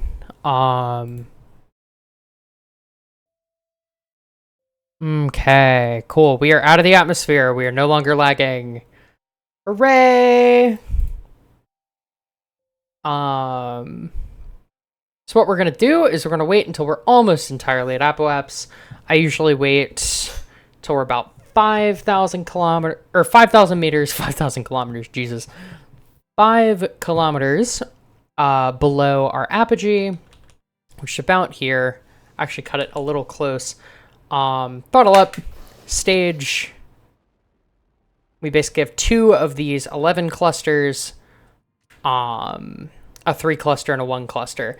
And this should get us damn near orbit, if not orbit itself.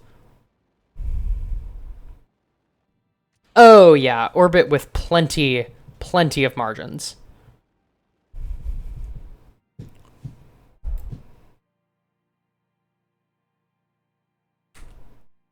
So Blahaj 1 will be our satellite.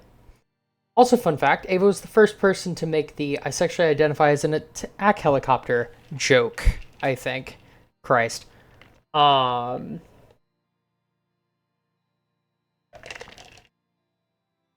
Once/if I do another RP-1 save, definitely going to name things after Hollow Knight.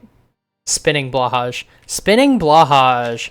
So, this thing can conduct science. We're going to have the magnetometer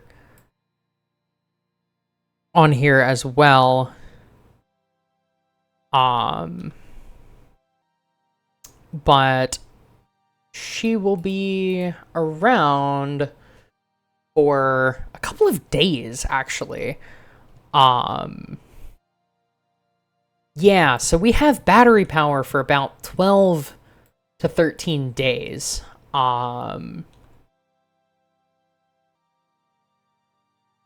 While conducting experiments. 14 after sort of not being active for a bit. So we have plenty of Delta V. We could launch this thing into something resembling a polar trajectory. We'd probably have to remove Blahaj for that, but we could do it.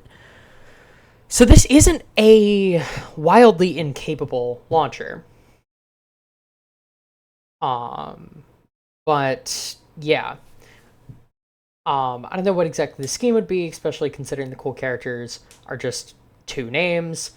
I guess the sounding rockets would be named after something in the Forgotten Crossroads. Yeah, I'm gonna act like I know what that means. I don't know. I have not played Hollow Knight. I've been meaning to. I've not gotten around to it. But, yeah. We are having sunset here, so I'm going to go ahead and flick on the lights. They might flicker a little bit when we're doing shit in Kerbal. That is because the wiring in this house is jank as hell. But we will live.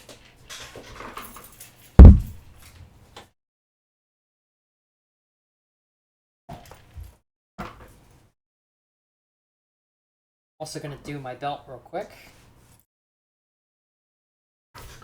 All right. So, yeah, that is Alicorn.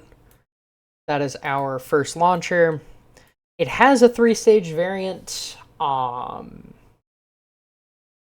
but it's not really needed. We swapped out. I'm considering all of these solids a stage, which isn't exactly right, but it sort of had a 3 liquid stage variant plus the solids. But I swapped out the last liquid stage for just this boost module right here, and that pretty much sorted it out. KOTLC? A what? Copper of the Lost Cities. I don't know what that is. I named it Alicorn after My Little Pony, which is a series that I've unfortunately been made to watch against my will, as it is my best friend's like comfort series, or one of. I might name things after Utana in this save as well. That is my my latest sort of hyperfixation. I love that fucking show. If anybody's looking for a really good anime, it's a shoujo, so it's not for everybody. It's for the girls. But literally like half of the characters in the anime are gay. There's so much gay sex that isn't actual gay sex in that anime. I don't even know how to begin to describe it. And it is truly just a beautiful, beautiful thing. So yeah. Engineers. We're gonna hire everyone that we fucking can. Yippee hooray. Yeah, we are still going to have so much money. We will hire engineers monthly.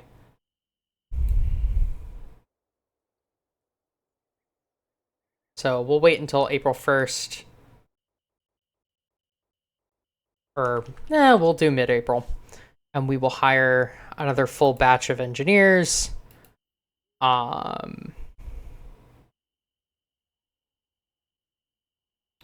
We have more engineers than we can use right now, but that's a good thing. We're going to want them around during... Wait, how come I can't...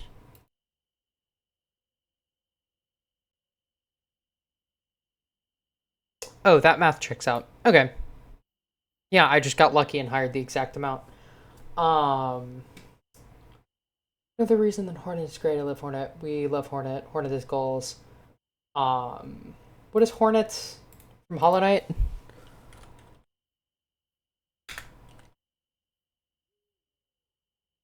Oh, yeah, this fucker. They're cool.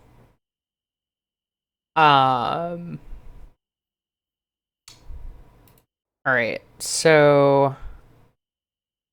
Blahaj is complete. We would like to have our orbital rocket by the end of 1956. That is my goal. The earlier the better, but I want to be in orbit at least a year before the Soviets, which I think was what, September?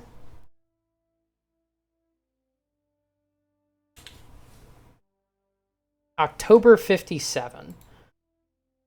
So if we can do October 56, that'd be great. If we can do like fucking even earlier than that, that'd be even better.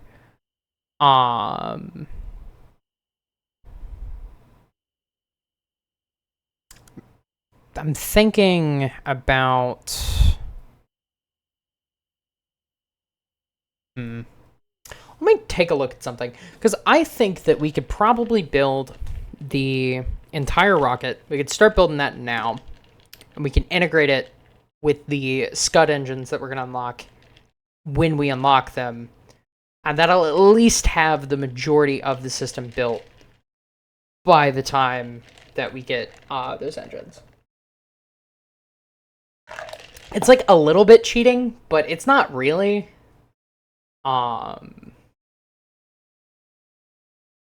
Like, there's no reason that we wouldn't be able to do that in real life. So let's see. If we fully tool it, takes 275 days. If we take these off, fully tool it, 251 days.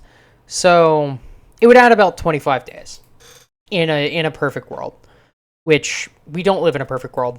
Far from it. But maybe. So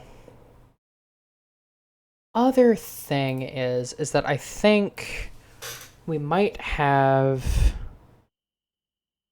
my first time through RP-1, I never reached orbit, and it was like 1980 something. Yeah, I usually reach orbit by 60. I usually reach orbit around 1960. This is the fastest pace that I've ever done it. By, like, a lot. Aluminum stringer tanks.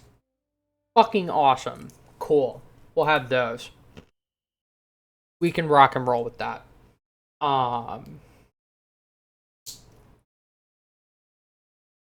But I would like to actually be ahead of real life. That is kind of an aspirational goal for me, just because I have never even been on pace with real life. The Launch Complexes update has helped me do that a lot, because it makes managing finances significantly easier. As funding is consistent. Regardless of what you do, funding is consistent. So yeah. Now,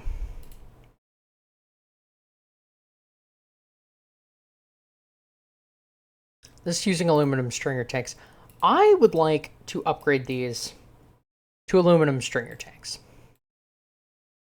Now, I recognize that that is probably going to overburn the first stage. 1 minute 48. But it's by 5 seconds. So, does it really matter? Did it really happen?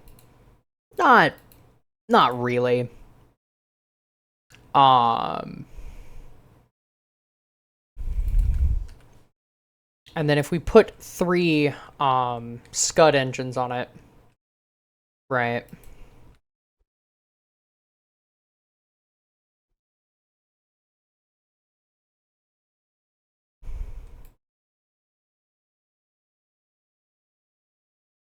And stage them properly, then we get way more Delta V. So let's do that, right? Let's stage this properly. And let's have this be as efficient as it can be. This is using steel fuselage tanks, which we could definitely reduce the mass by not doing that. But I also don't want to click through all of these parts. I also don't want to rebalance all of this shit. So I'm not going to. Because I can't be bothered. So yeah, it's gonna be weird watching this while in VR. Godspeed. I don't even know what the fuck y'all are talking about when it comes to Hollow Knight. That said, I do plan on getting Hollow Knight sometime next semester, and I do plan on playing it on stream. So look forward to that, hopefully. No promises it's next semester, but that's my plan. It's on my list. Probably over winter break, though. Which I guess isn't technically next semester, but it's... You know what I mean. I'm gonna go grab some water. And then we're gonna look at building the alicorn. So, yeah. Be right back.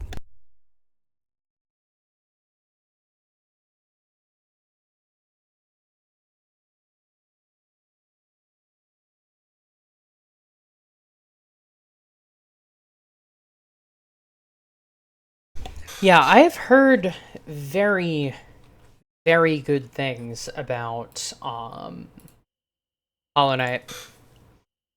If you wait long enough, you might finish in time to play Silk Song on release. Yeah, haven't they been promising that game for like years? Currently chilling with a Lucy stream and some Flight Simulator 22. Awesome. I don't know if FS is Flight Simulator. I assume it is, but I thought that came out in 2020. Team Cherry hasn't promised anything. Fair enough. But yeah, I would like to finish Farming Simulator. Got it.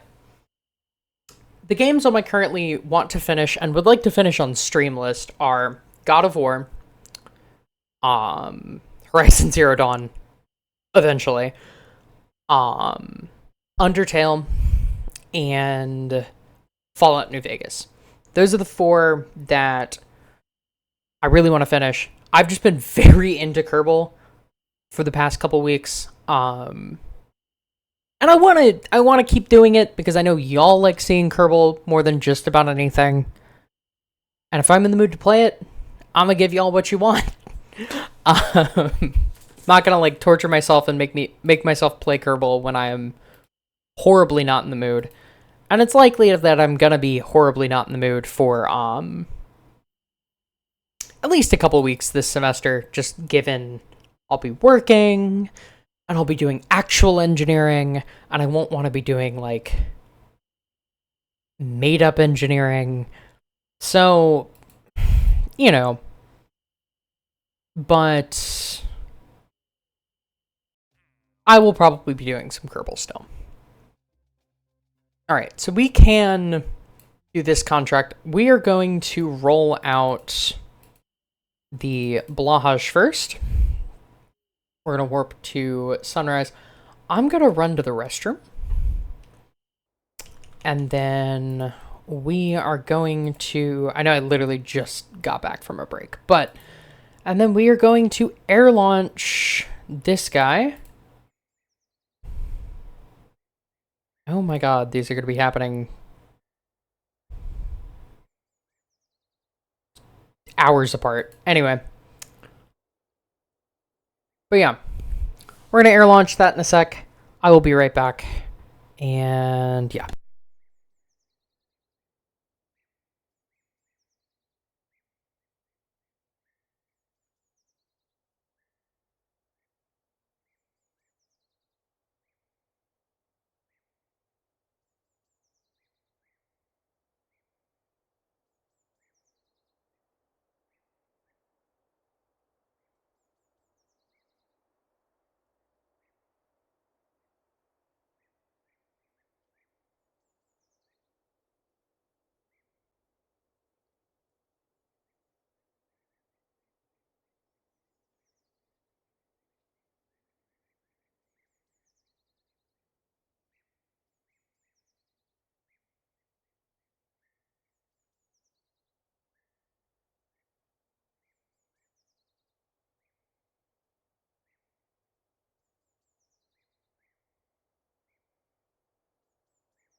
Fuck.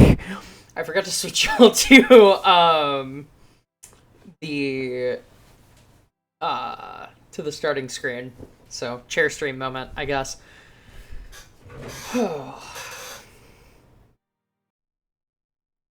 It's an entertaining chair because it has no arms, because I broke the arms and then I ripped them off.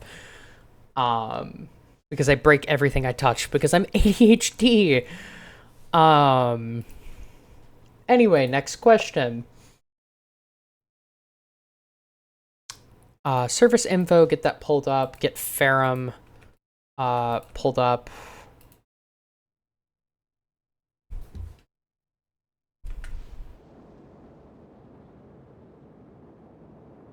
Immediately begin climbing. as we are shooting for the goddamn stars. Okay, mic is no longer muted.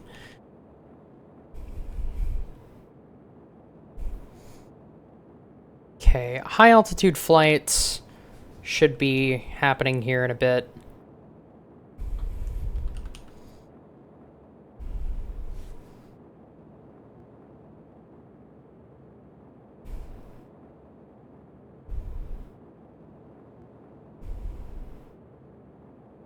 Let's really just push for the altitude record, shall we?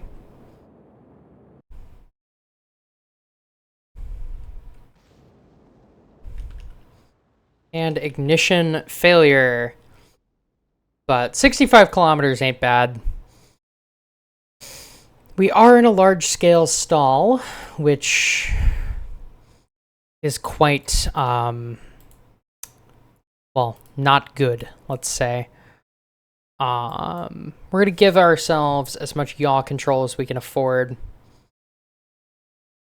as this seems to be a flat spin type stall. Thankfully, Miku is pretty, or Miku, fuck me. Gumi is pretty stable here and should be able to recover on her own. But yeah. Anyways, I'm hopeful for the announcement in February 2025, likely on the 14th. At this point, likely the release date. Ooh. It's false news made by Big Silk Song.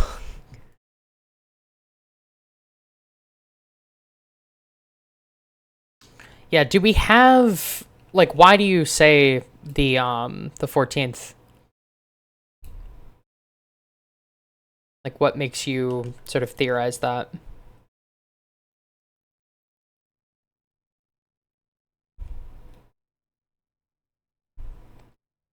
High dynamic pressure. Yeah, no fucking shit. We are screaming through the atmosphere. I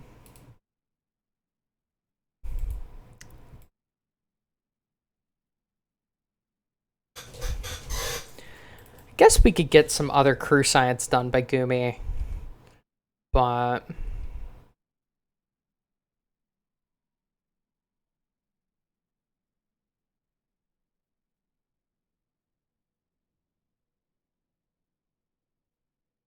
hardly think we need to.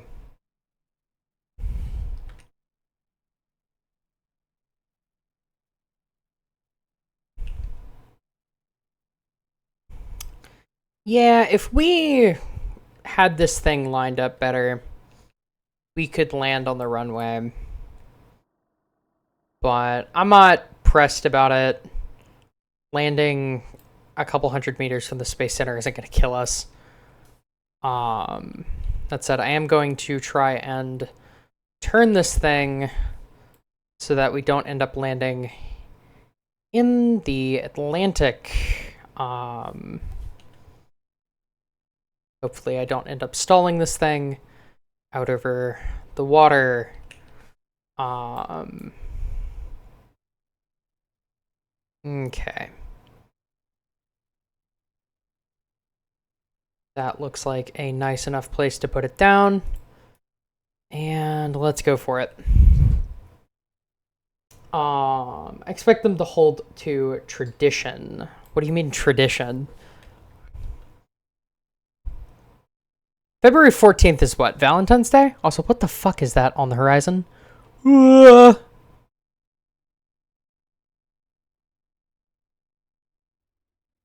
What the fuck are you? Hello?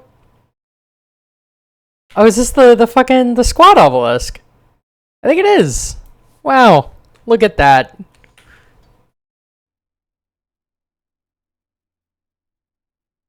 The squabelisk.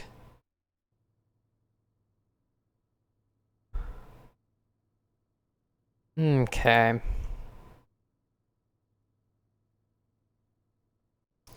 You had a straight up ignition failure.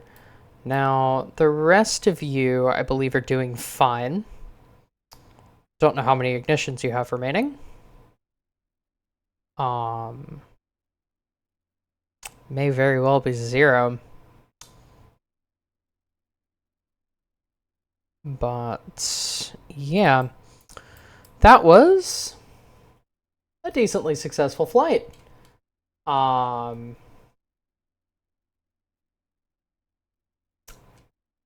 tell me I fucking didn't accept the contract. I think I did. If I didn't, I'm just going to complete it through magic. But yeah, what do you mean by tradition, J. Sarah?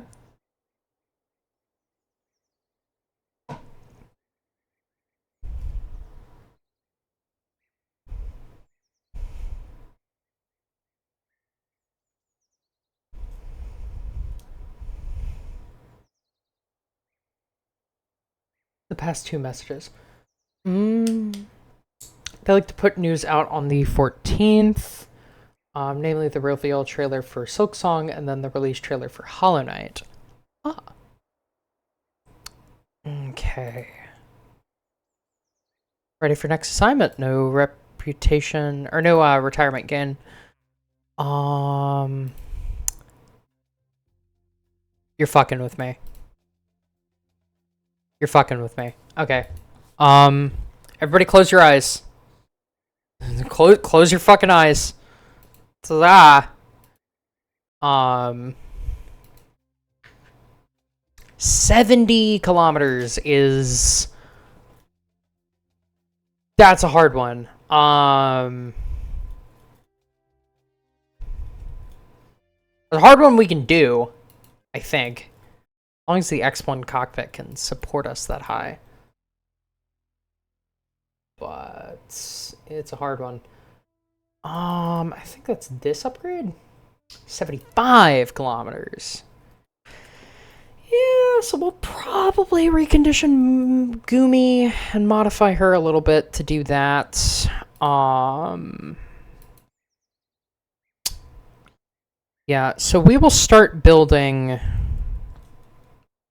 the Alicorn once 56, 57 solids are done.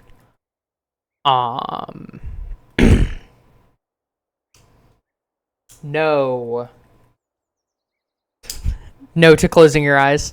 Fair enough.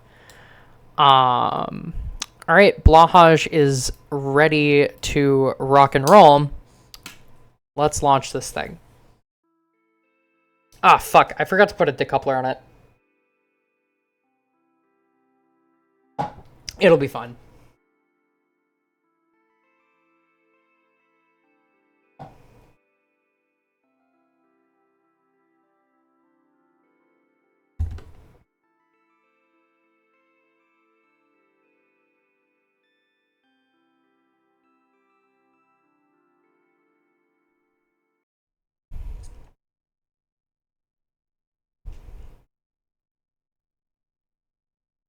Damn.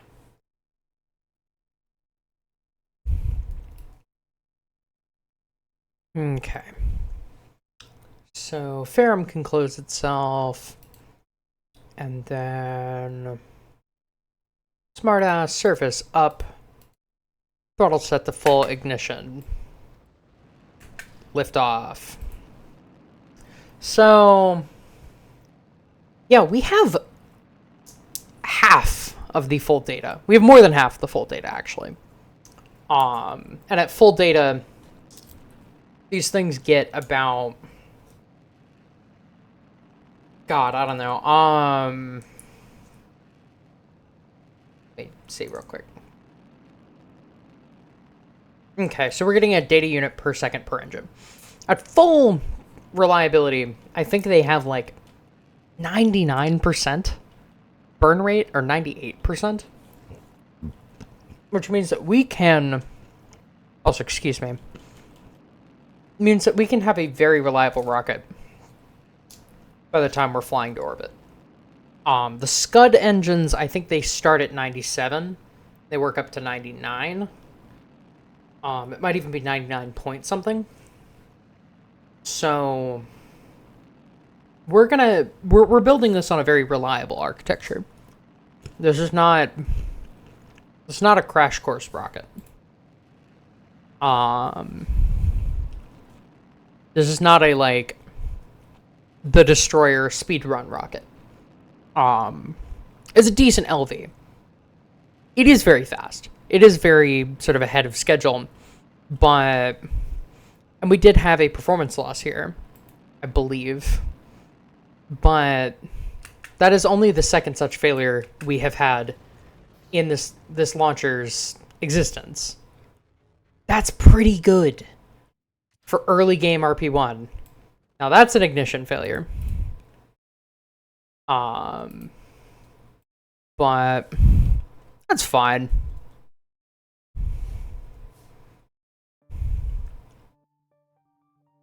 I am worried that we maybe come down hard, but it's probably okay.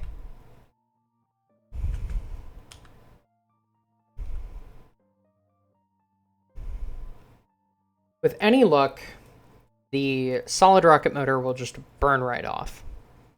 Also, don't ask why I have this just clipped to my finger. Vibes, I guess. I just be doing weird shit sometimes, and I can't really explain it.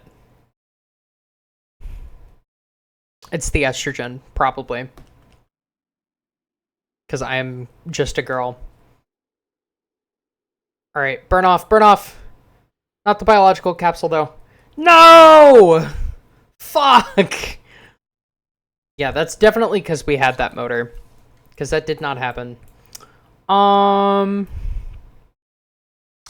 Okay.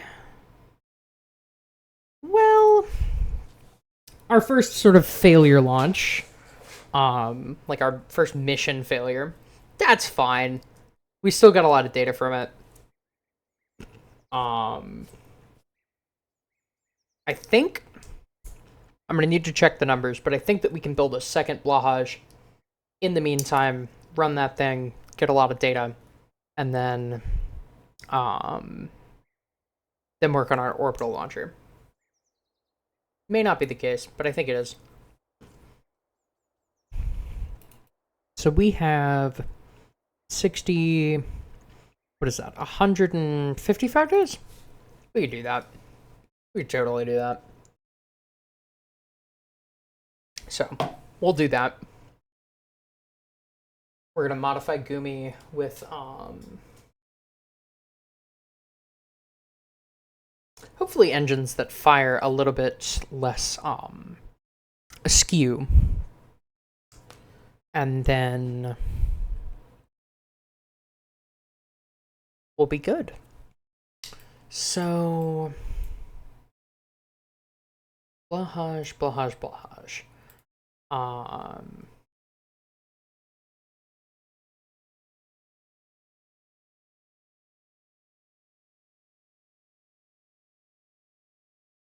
First of all, let's have all these running. Because I may not remember to arm them. Second of all, how long do you take? 105. Awesome. Say less. We will have one last Blahaj 2 prior to pursuing orbit. Now, I would like Blahaj to be our delta. I would like Blahaj to be a nice sort of medium lift rocket. Don't know what that's going to look like yet, but it is around about delta sized, I think. It's a little skinnier. But the next iteration of Blahaj will probably be a delta-like rocket. So, LC-3A. Okay. We do have Gumi back, I believe. No, we do not. We will have her back in 3.5 days. Let's go ahead and edit I don't know when our pilot's going to be ready, but we'll prep it for air launch as well. Once it's ready, we can air launch as soon as it's ready. Also, why are they called Team Cherry, if I can ask? I don't know. You may not even like have an answer to that, but I don't know if it's like a publicly known thing.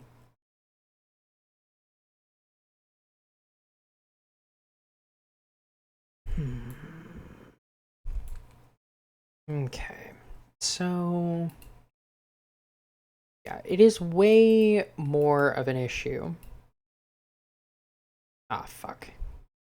Ah, fuck. Okay. Hold on. Because what we're going to do really quickly is we are going to do this. Mount 3 engines to it. Okay. Why the fuck did that? Are you okay? Are you good? Also, hold on. It might be longer than I was hoping till we can do orbit, but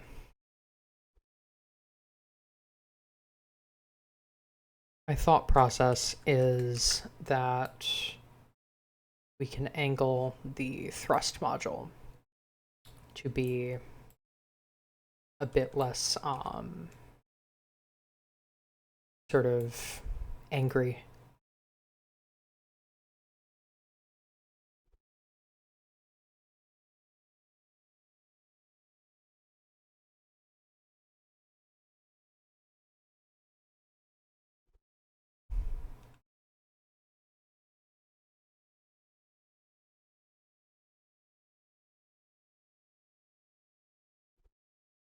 Yeah, it's probably the best we can get.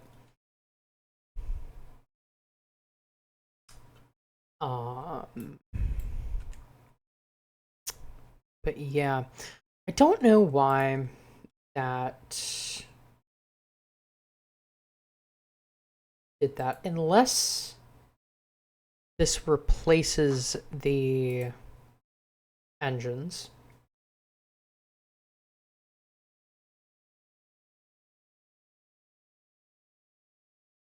Which I guess it might. I don't know why we would need that.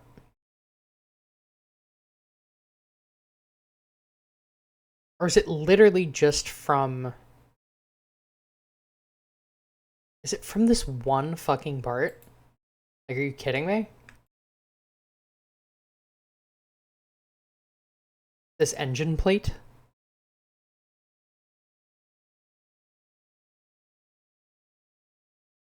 Motherfucker, what? Okay.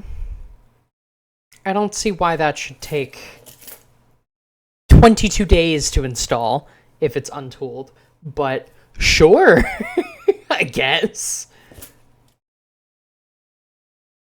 RP-1 does not always make sense. Is something that I've learned. When will Kristen be ready? 2nd of June. February, March, April, May, June. Okay, cool.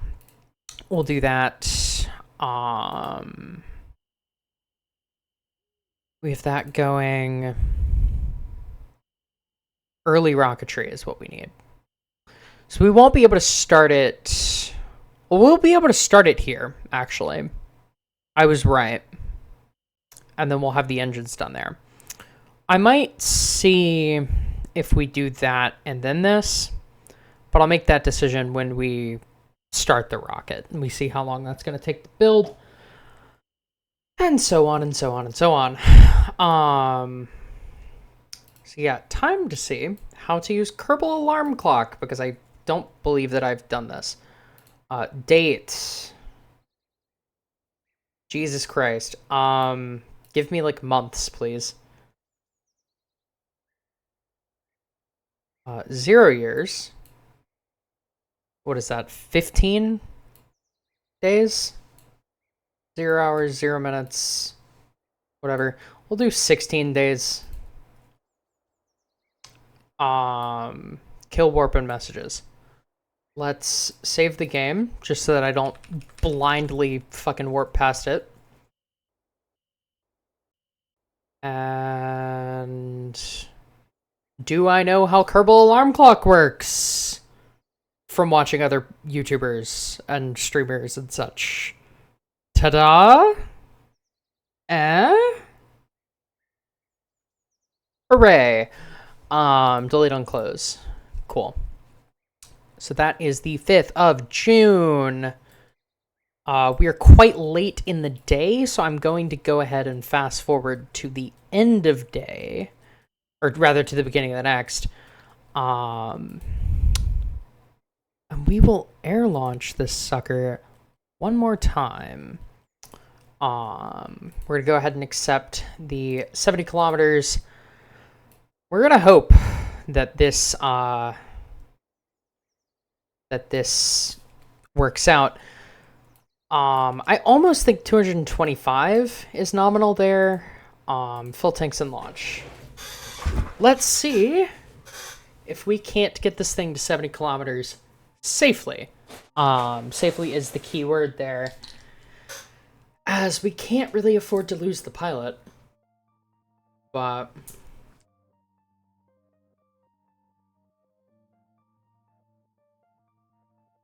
I have faith in Kristen. I don't think she'll lose this. And we just gotta hope.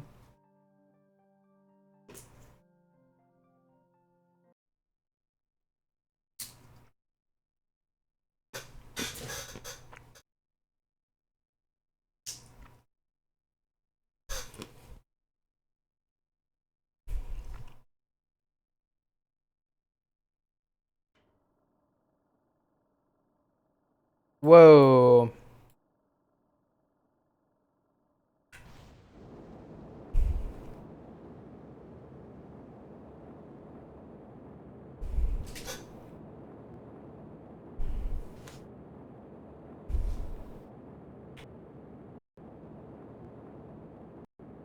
Much more like it. And the lights are flickering. Hooray! Okay. You got this, Kristen. You got this, girl.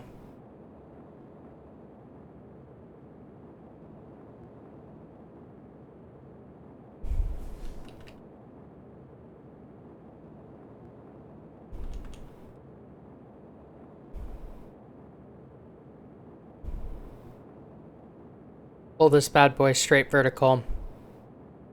Or I guess bad girl. Gumi is a woman after all. That's the other reason I like Gumi.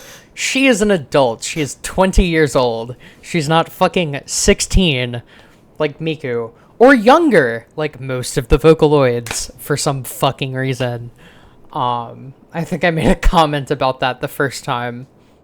I think Luca, the other Vocaloid that we're naming our X15 type thing after, is like, ah, don't do that.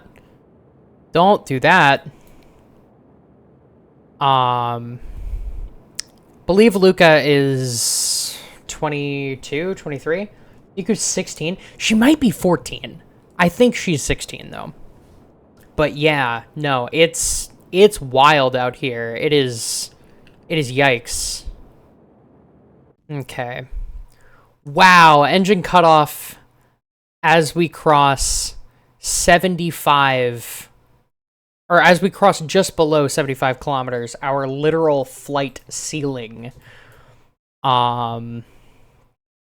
Christ almighty. Well,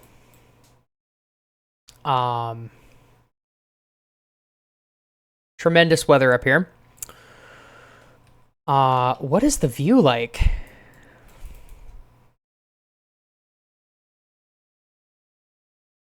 Stunning. Stunning is the answer. First views from the edge of space, in a crewed vessel. Now, bad news is we are falling very fast and very much straight down.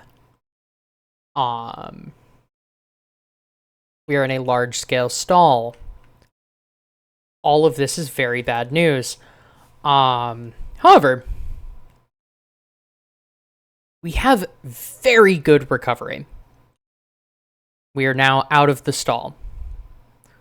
We are now in a flight condition that is actually controllable. Dare I say. And we are in a descent towards the runway at 10 kilometers. So, yeah, what the fuck indeed. Yeah. Japan is it's a wild place. That's all I will say on the matter, I guess. But let me try not to stall this thing midair, as that would be not nominal, if you will. Okay, we are over land. The KSC is not within sight, though. It looks like we needed maybe 175 or 200, not 225. So that's fine. We are very close to the ground, though, and descending quite rapidly. So I'm going to turn on ambient light boost. I'm going to accept that. We're going to deploy the gear. We're going to try and level this thing out. And we're going to try and land. After absolutely smashing the crew altitude record. And destroying the Ruskies or whatever we're doing in this space program.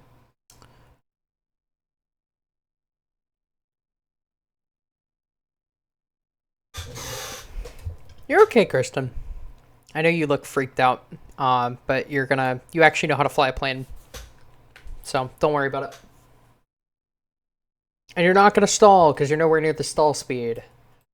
We actually probably could glide this thing back quite a considerable ways towards the Space Center, but I don't want to risk stalling it just for a little bit of extra prestige. I don't think that that's really worth it. We are going uphill, and we just broke one of our gear. Fuck! Eject, eject, eject, eject.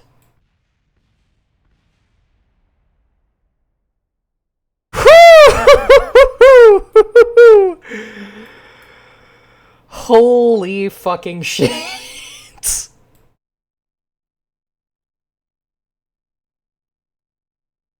This astronaut stared into the face of death and denied it. Well, I assume that does not count as land safely. So no contract complete, but we also didn't lose an astronaut. Oh my god. Oh my god.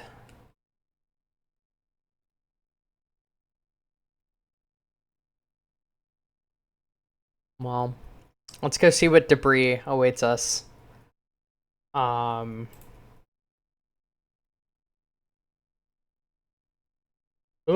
is happening?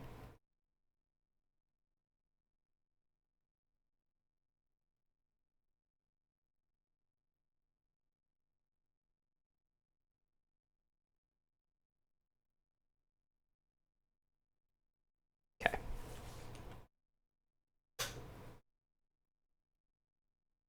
I just want to see what's left of this aircraft.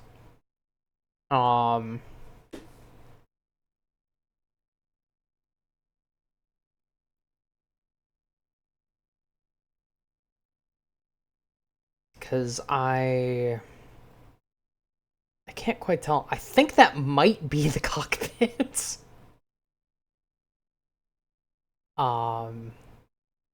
Which means that in theory we didn't need to eject. That would make me feel slightly better. But,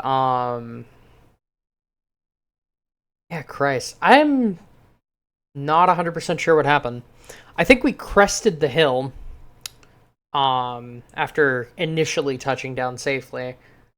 And, yeah, I think we just kind of goofed it from there.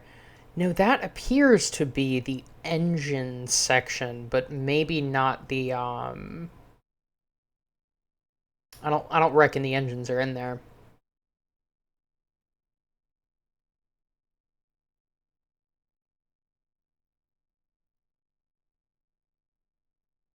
Nope. Yeah, the only thing that remained of this plane is the tail section. It is a miracle that we didn't lose a fucking pilot today.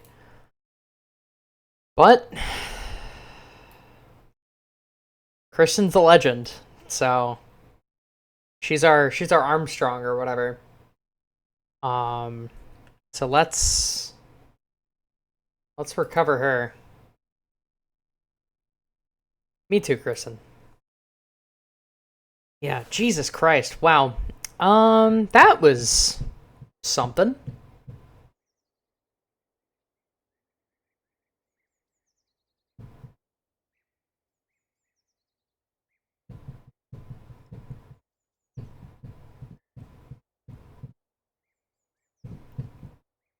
Well, I think we're gonna hold off on building another Gumi. Because I think,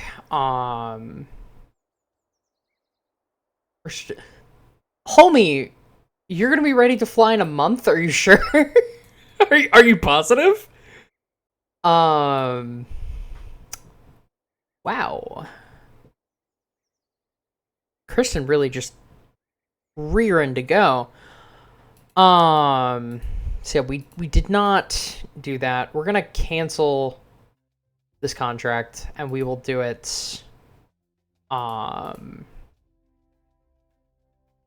a later date, I guess. We'll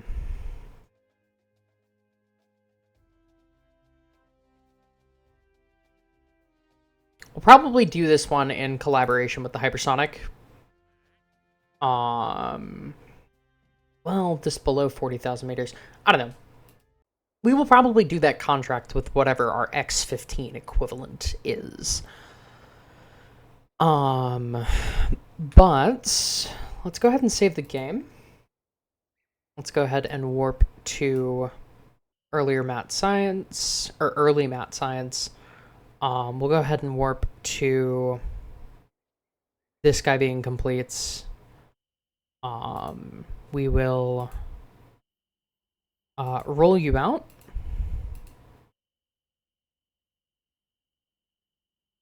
And we now have 30,000. So let's hire some more people, shall we? So researchers, I want 250. That is my goal. Which means that maybe we can actually do this even earlier. Engineers, we want to be working towards the functioning maximum of 368. So let's go ahead. We need to tool the entire launch vehicle. And then we need to hire a lot of staff. What order we do that in does matter, though, because tooling it is more important than having the maximum amount of staff. So we're going to do that first.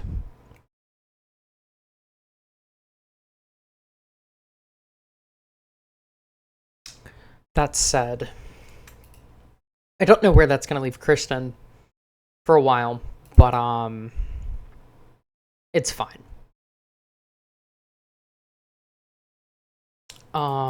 These are stringer tank. Good. So, and this has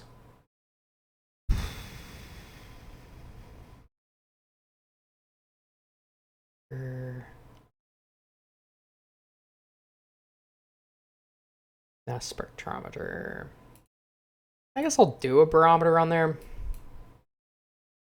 Thing is, I don't think that experiment is biome specific, at least in orbit. Temperature scan is.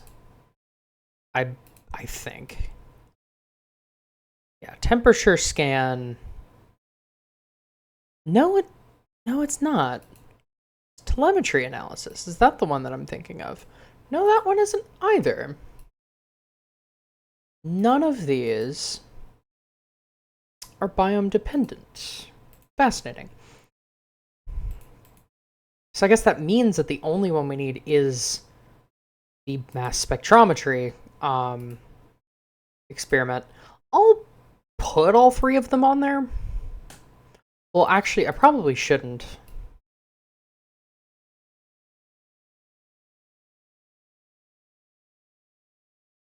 Because that gives us the most margins.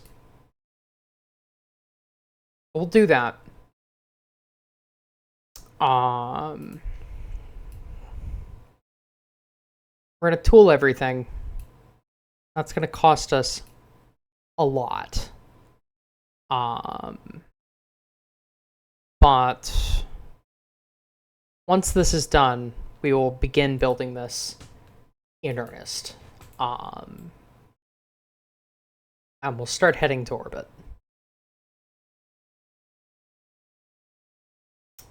So 202, 219.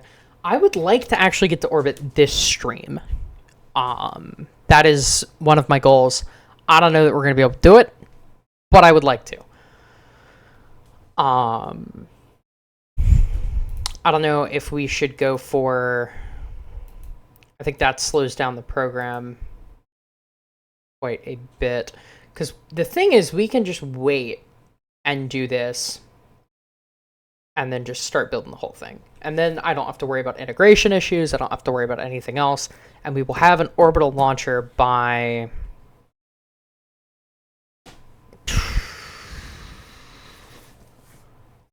What would 219 days be?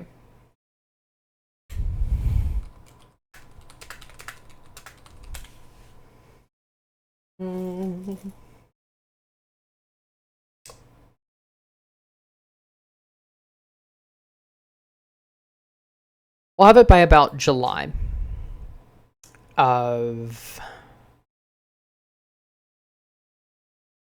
56. And then we'll have it on the pad by about August. So I think that that is the way to do this. I believe. Now, that means that we won't have X-planes in the meantime, which we would like. And that does suck a little bit, but we can go without Miku for a couple months. That's not gonna kill us. That said, I would like to see what Miku's even doing right now. Advanced stratospheric research, we can do that.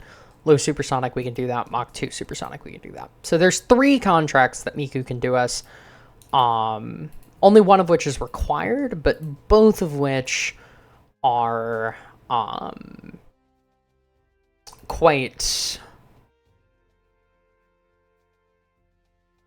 sort of lucrative if you look at the huge rewards to I think that's confidence is what that's called, that we will receive. Now, we're also going to gain applicants from that, like quite a lot. We would also gain applicants from this. The only problem is that we do not and will not, for quite a while, have this unlocked. Now, this node is probably the logical next one that we should do, or this one. I think we need this for the scientific satellite. I think that that's probably the smarter move, actually. So let's let's do that. We'll get this when we have the scientific capabilities. And then we'll do Miku and then the X-15. We'll have that one, and we will be done with this contract probably next year. Meaning that we will have crew in space, technically, not in orbit, in 1956, 57. I think that's the goal. We're probably going to put all of the staff that we hire into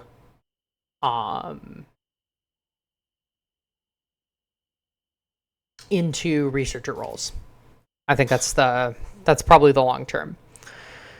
That said, 197. We have 278 now, and we are broke as hell. But yeah, we're going to have a lot of engineers.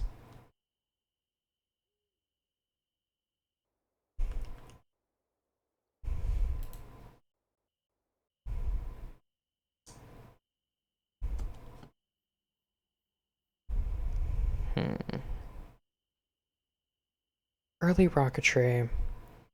We need basic rocketry.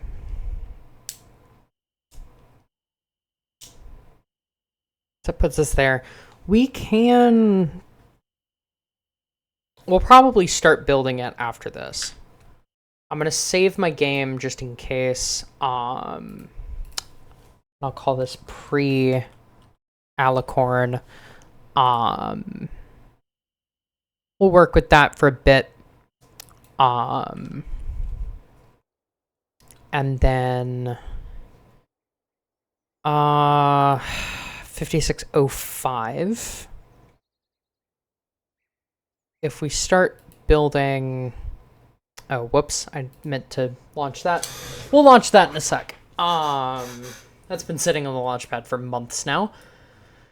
If we build this without the Scud engines, how much is that going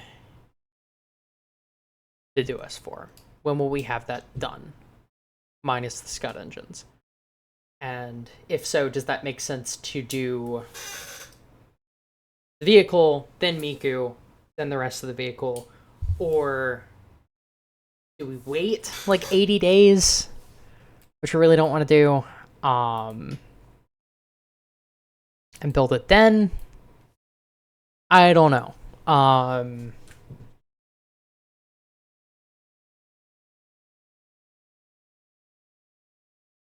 Oh, switch to LC. That one.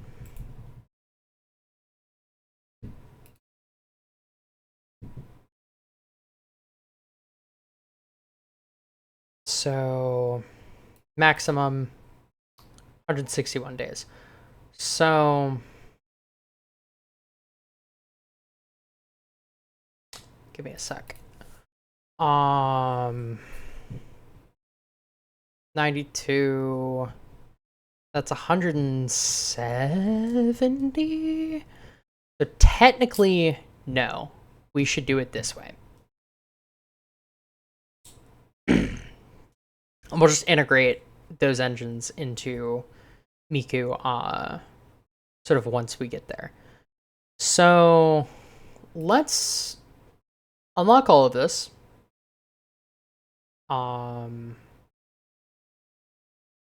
Unlock that.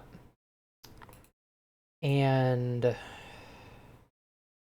yeah, that is our first orbital rocket being built with an estimated time of delivery sometime next year, which is not something I was expecting to say today, but good God, we might actually do it. That makes me really happy. Alright, let's launch a Blahaj. Not the orbiter, but the rocket. And yeah, what can we go ahead and just remove staff from this? That should still let us launch it.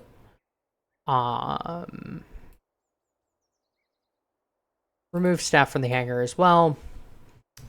And then we have 27,000 All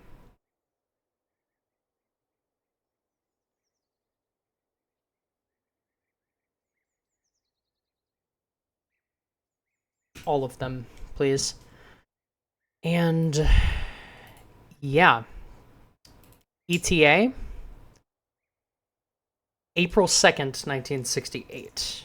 Or 56, rather, sorry. That's not bad. Alright, we're going to launch this and hopefully get what we can in terms of biological experiment. And then we'll see from there.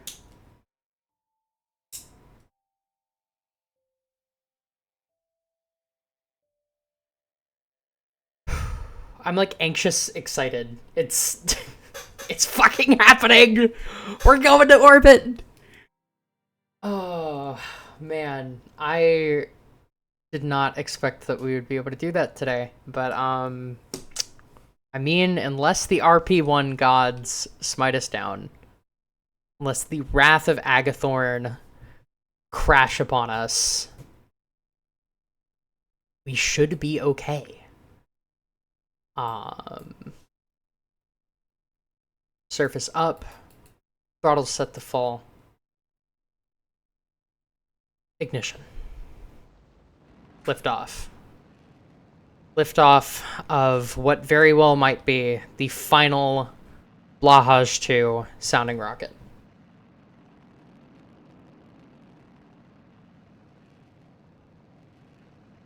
The vehicle that has carried our space program thus far and will hopefully ride comfortably into orbit in a matter of months.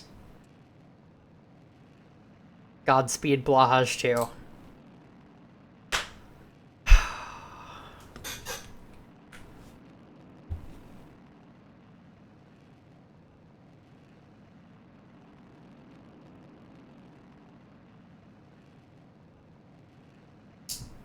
And I was planning a Blahaj 2D that had, you know, the baby sergeants and such on it. Oh, we have an engine shutdown. That probably won't affect us that much. How are we looking on engine data?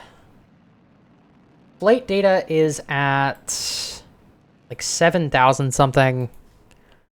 7,295. Not bad.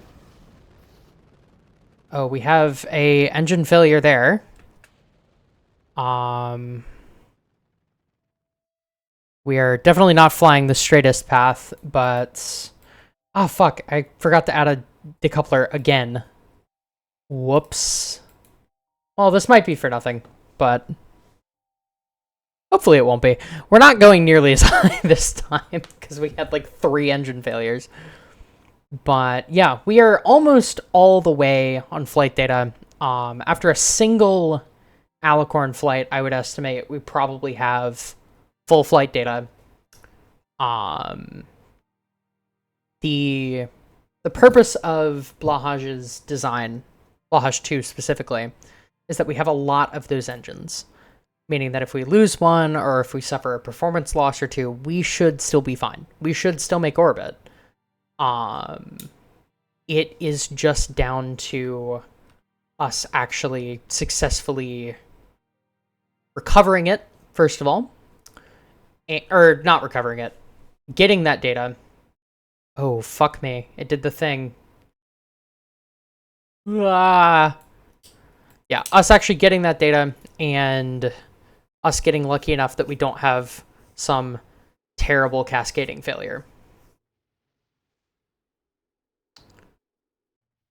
Yeah. Well, wasn't great. We probably should have added the coupler, but it's not the end of the world. Okay. So, back to VAB.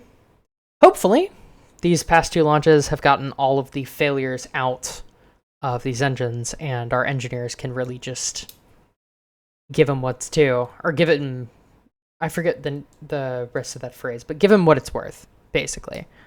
And can get us the data we need. I didn't mean to revert to VAB. I hope that doesn't send me back. I don't think it did. But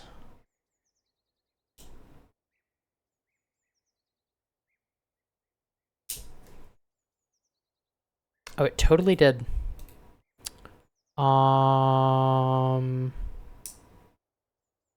Roll back, and then we will just... I guess we don't have staff. So I will just... Whoops. We're just gonna explode it on the launch pad. Well, not on the launch pad, because that'll probably do damage. But we'll range safety it not far from the launch pad. Or we'll do a controlled nosedive into the terrain. How's that sound? Because I didn't mean to do that.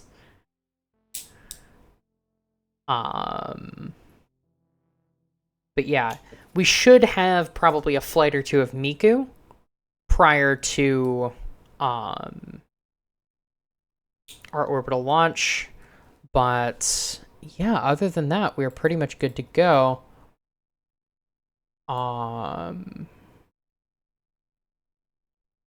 Okay, so boom, lift off.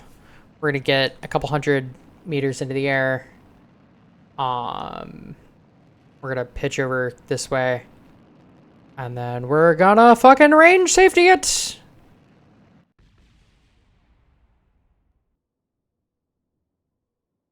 Hooray! There we go.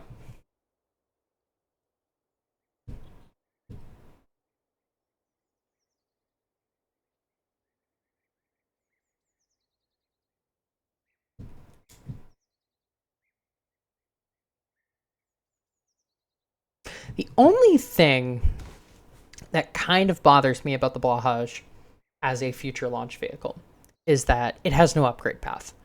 The XLR-10 has no direct descendants.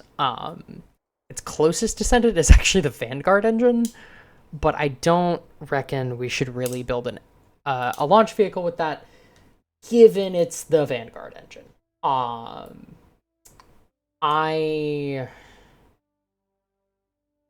gonna say it does actually get some reliability from that, but I think its maximum reliability is still pretty bad. Yeah, 96 is not great. So we'll probably switch engines to something a little bit more capable and upgradable down the road. 100 kilonewtons. We have 5 of them. We could reasonably switch to something like LR-79 would be decent. That actually is a Thor Delta descendant, or that's a Thor Delta engine. We could do an Atlas engine. We could do, I mean, one of the RD series would be way overkill. The RD like 107, 108. But I mean, shit, we could do this. But I mean, that's not great because it uses, it's not hypergolic, but it is toxic, I think. Maybe. But yeah, we can, there are some upgrade paths. The Scud engines on the second stage do have upgrade paths. It's really just that first stage that we're going to want to replace and hopefully make into a slightly less ridiculous launch vehicle. So 136 days remain. And yeah, hold on, because one of my friends is calling me. I have to text them that I'm streaming.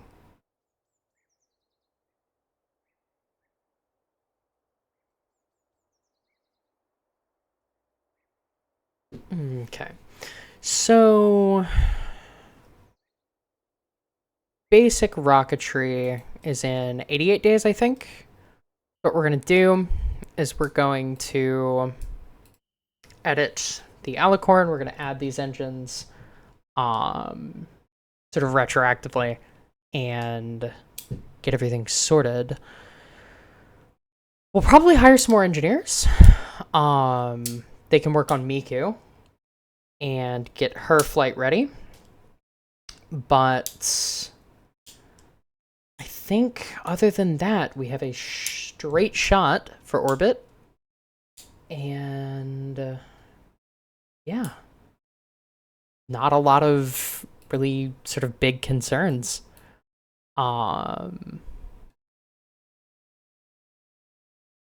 RX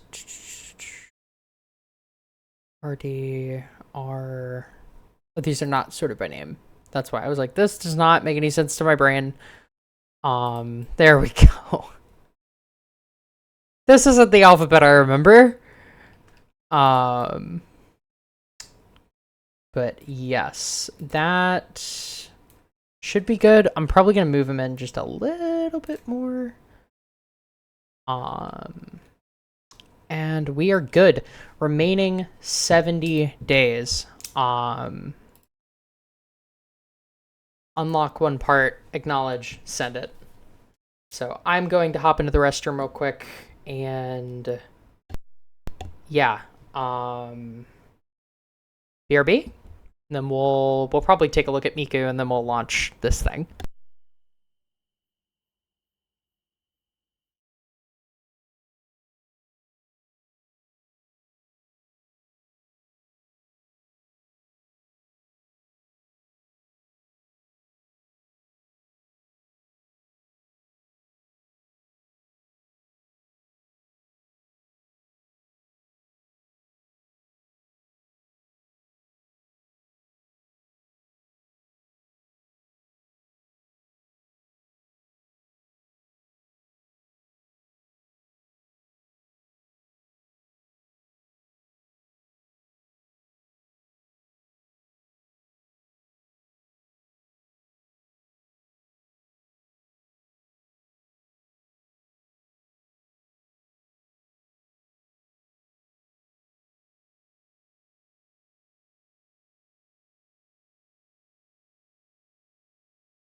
All right. Oop, that is Jesse and James. Whoops. All right. So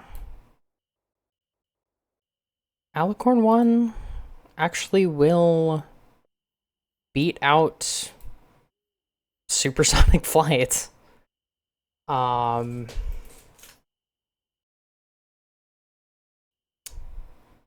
So I guess we're just going for orbit.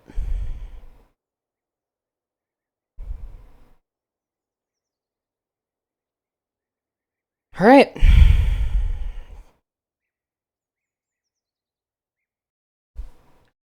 Oh, I gotta accept the contract.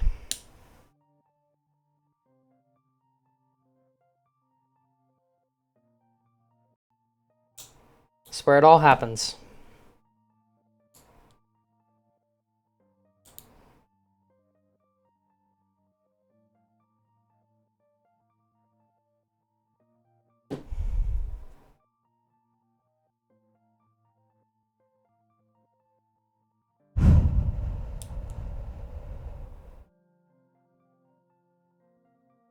My heart is racing.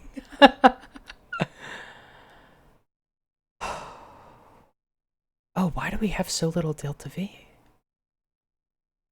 Oh, because the staging isn't set up right. I know the answer to that. Space Center. I'll fix that. We can fix that on the pad. All right, I'm gonna go get a glass of water real quick.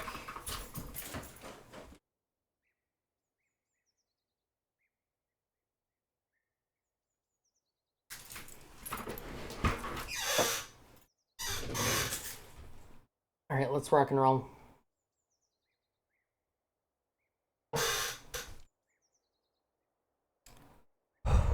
Mission control. First artificial satellite. Accept. Would not call that trivial, but sure.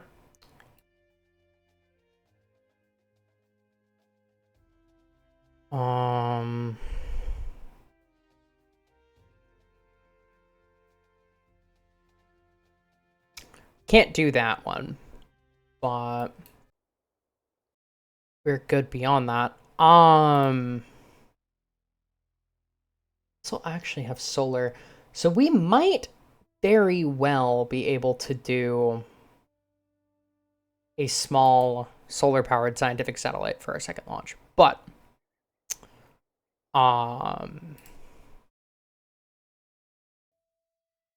we're gonna go for it.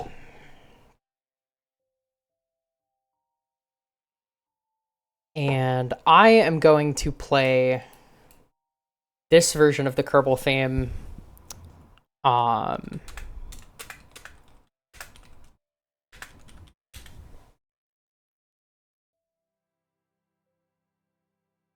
as we launch into orbit, because I love this tune. I love this version of the theme. I think it's beautiful. And I would like to have it welcome us into the space age. So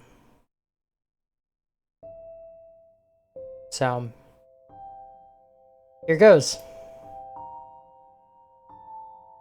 Orbital rocketry.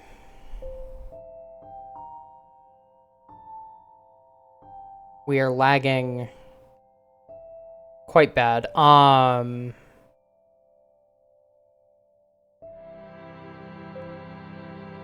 Part of me wonders if I should restart the game real quick.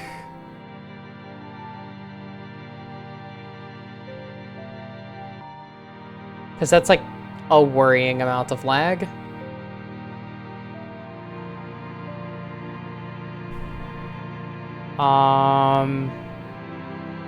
You know what? I'm going to real quick, because not to like cuck y'all, I guess, but I'm quite worried that it is going to give us problems. I'm quite worried that it is going to not count this as a new vessel, even though it very clearly is. Which means that I might have to roll it back, load a quick save or something. But we'll do that if we have to. Or I'll just auto-complete the contract using the cheats menu.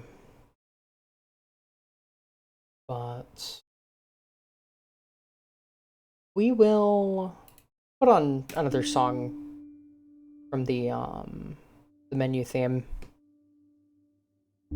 I'll probably make an announcement on the server that we are about to orbit the first satellite.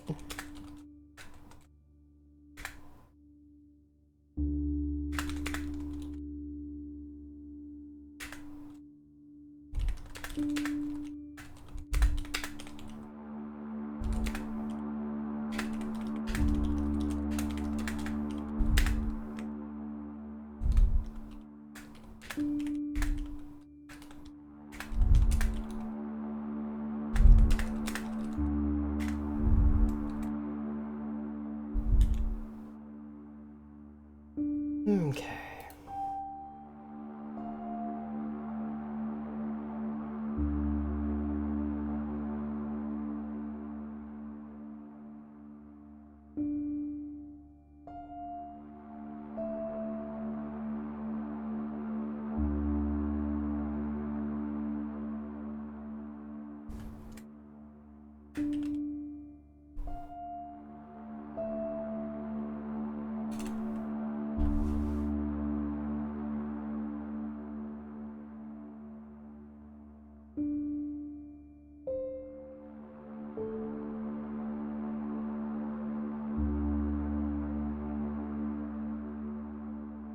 Okay.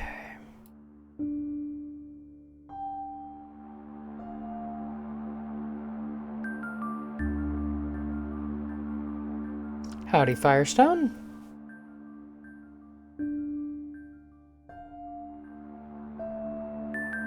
And let's see if that loads in. There we go. Now you all have a screen to look at. So our first satellite will be launching shortly. Been a few weeks since I've seen a stream. Yeah, this is I've been streaming more in this past like week and a half than I think I have in months. Extra Life really just put me back in the mood to stream, and I've probably streamed what, 4 times in the past week? Gotten through basically all of early game RP-1. So, we're about to launch our first satellite, which is basically Explorer 1 with a Blahaj plushie skewered on it. Launcher has about 10,200 meters per second at Delta V, so we should have healthy margins if we don't see some catastrophic failures. If we do, then orbital launch might take place next stream. But even if we suffer an engine failure, we'll probably be okay. No, it'll take place this stream. I can't watch. I'm confused.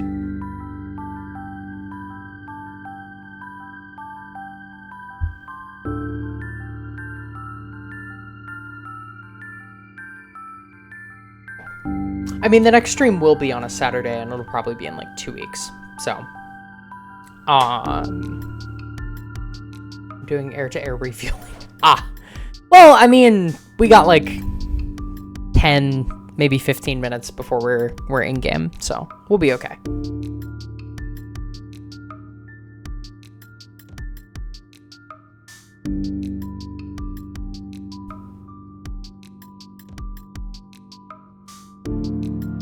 And if nothing else, I am going to clip this moment just because, yeah. I also have all of the streams, at least the ones from this week, so most of the early game, archived. They're backed up to my second channel. I'm probably going to release the VODs in a little bit, and then I plan on,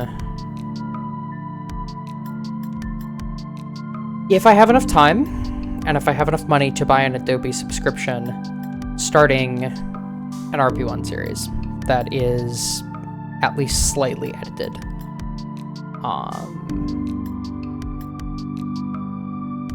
Of course, you can't hold me to my word on anything I say,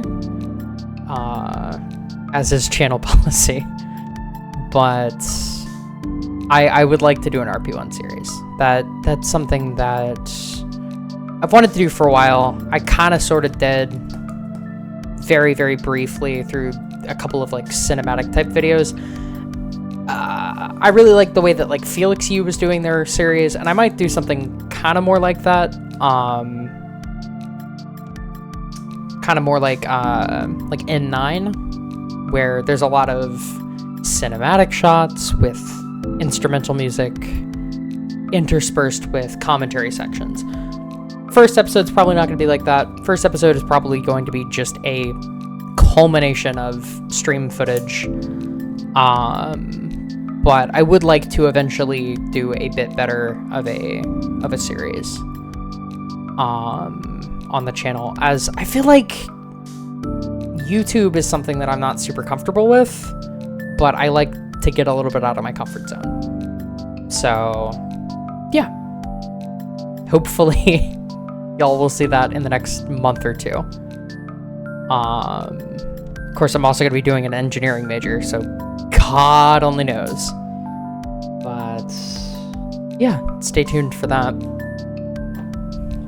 And the other online hijinks that I have ongoing. I'm about to start a second Tumblr blog. And I'm about to start writing Children of Apollo again, and then also working on a novel that I'm writing. So there's a lot that's about to be happening in the Lucyverse, if you will.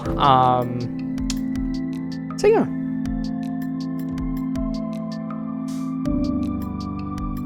I've gotten my life together, and at least somewhat. And I'm hoping to sort of get off my ass and really give this whole being professional and sticking to your goals thing a shot. So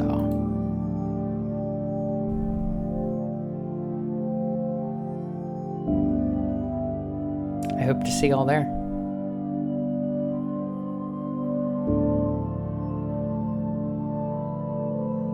Anyway, we are finally loading in. Sorry for the wait. Sorry for the fact that I had to restart. That was enough lag that I was worried that we might actually see, like, either a game crash or worse, like, some kind of catastrophic breakup, due to the lag. But this should prevent either of those scenarios from coming to pass. OWO time. Yeah, so I don't think anybody here is going to actually be excited about my second Tumblr blog, but I don't know. I have a calling to make a fucking recipe blog so that if anybody asks for my cooking recipes, I can just give them a Tumblr link. Because that has happened like 2 or 3 times this summer, which is not a lot, but it's a lot given the brevity of that time period. So let's see. I think I need to load the save here, but I'm gonna save the game, and then I'm gonna load this save. Oh Christ, as that is the save before we rolled it out. I need to accept the contract before we roll it out, or else I don't think it counts. So yeah.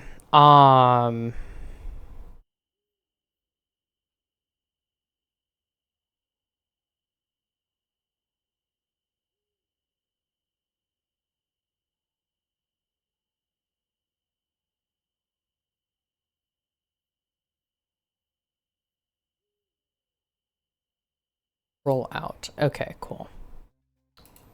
Active.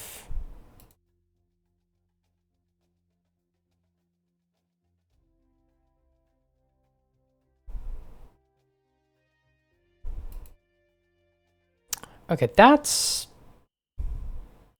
Bizarre. There we go.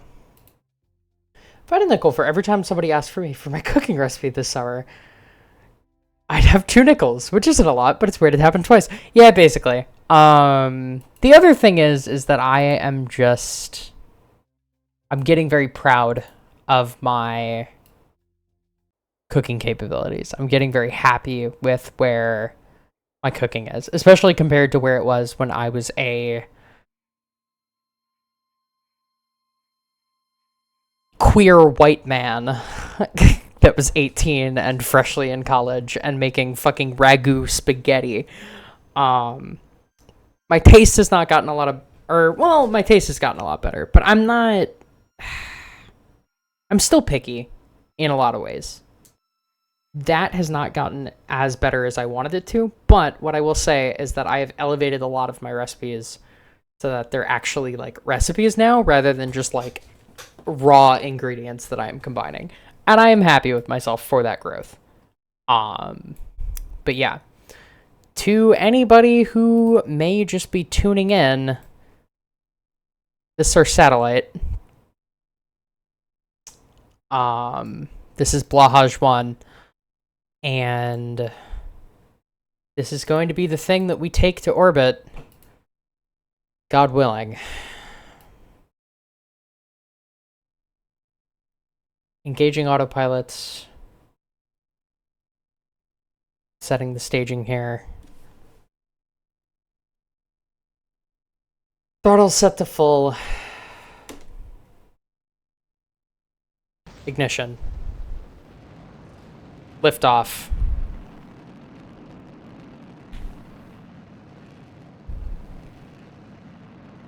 Liftoff of Alicorn 1. Our first vehicle to reach for orbit. Carrying a very special payload today.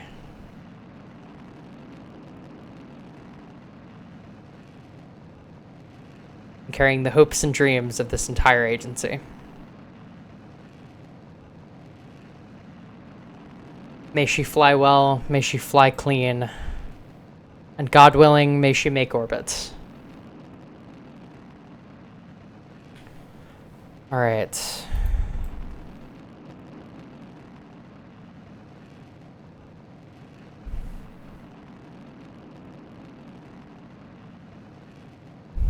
All 15 main engines are running and healthy. Vehicle is well supersonic now and heading fast downrange.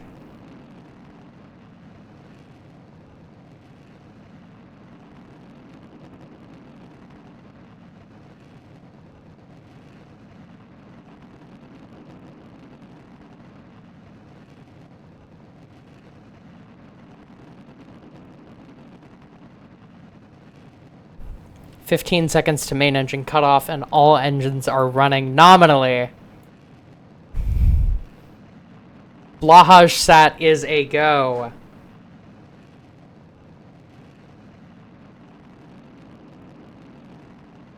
Vehicle is hypersonic. Second stage ignition. And we have nominal separation.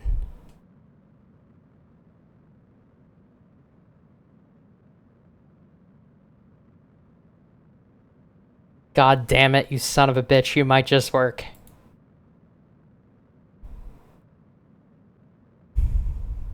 Alright, second stage, largely untested, but largely successful in testing.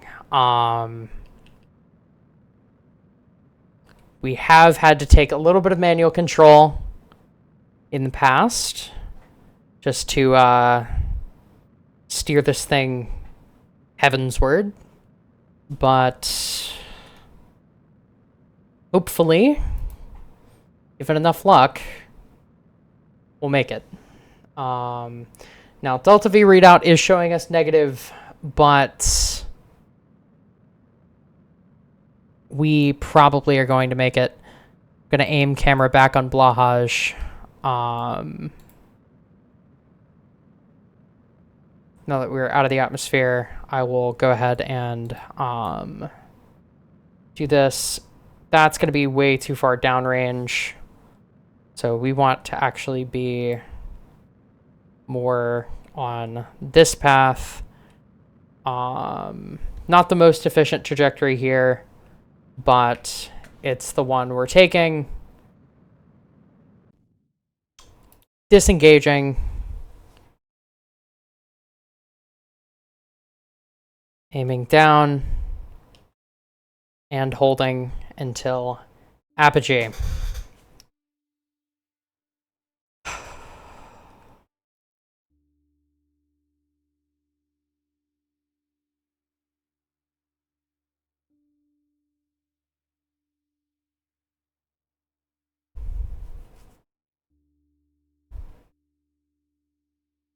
Okay, about 20 kilometers to ignition.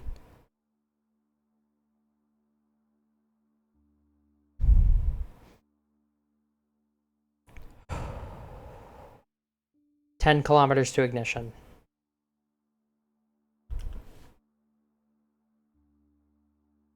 Honing in the trajectory, locking in the stage.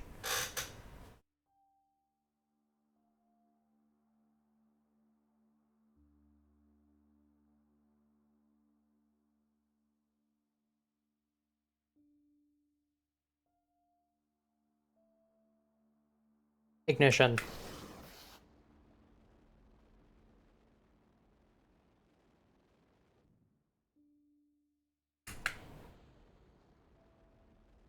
First boost stage successful. Second boost stage successful.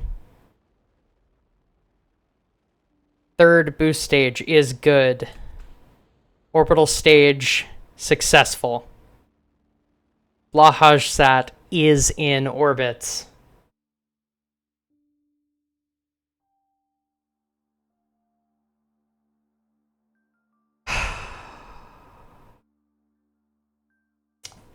We have made it.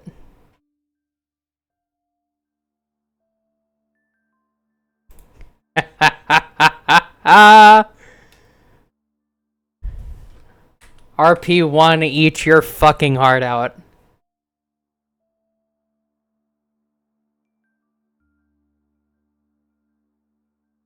May 3rd, 1956. And we have a blue shark in orbit.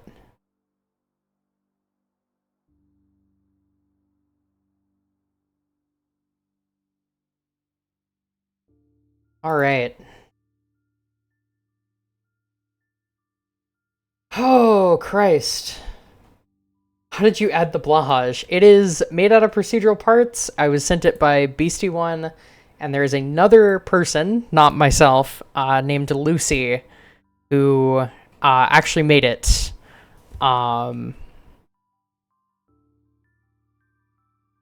But, yeah.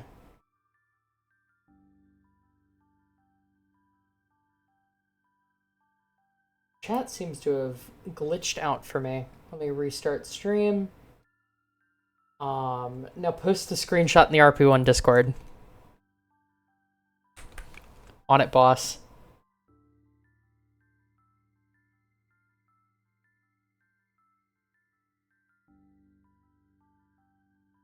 Upload the file.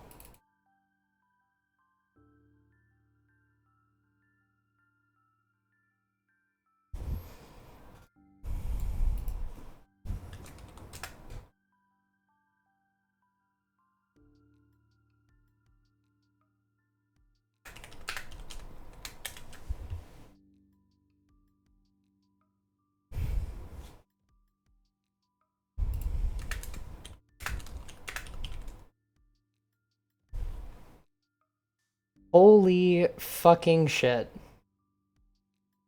How much did it cost to tool? I don't even know. I'm gonna be honest. I don't even know. But I pretty much saw it and was like, well, yeah, we need a Blahaj. That is mandatory. That is required. So yeah. Holy hell, that actually worked. What the actual fuck? Wow. Wow. First satellite.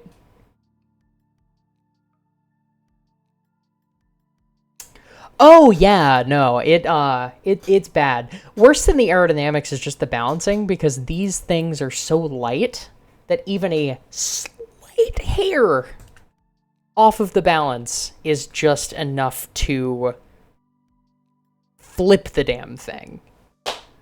But yeah, we got it sorted, and we are. I mean, we have a little blue shark in orbit. Now, the next step regarding this satellite is that it is going to die. We knew that. But I plan to recover it with some future orbital vehicle. You send me an invite to the RP-1 Discord. I don't know.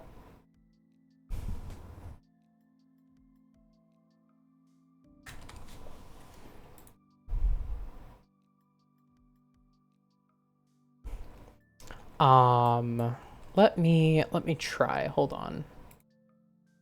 Invite people. I can.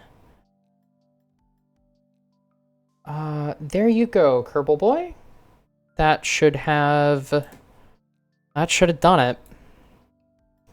So the other thing that I'm going to do is I'm going to fast forward until we have our mass spectrometry done.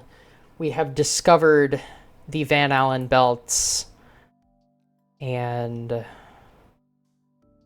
yeah, this thing made it. So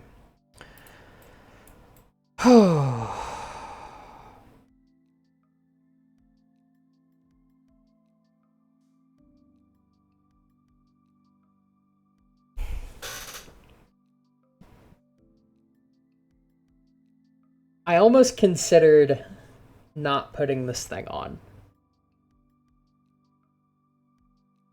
because I was like, oh, it'll subtract from margins, and we're gonna probably have like 3 engine failures, and it's gonna whatever. I'm glad I did. I'm glad I fucking did.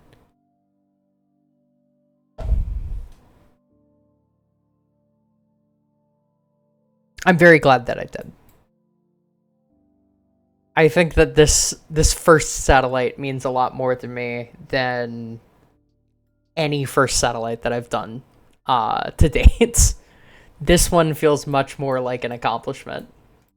And it gives me a reason that I need to go back and get him in many years' time, when we have a space shuttle that is capable of recovering this thing.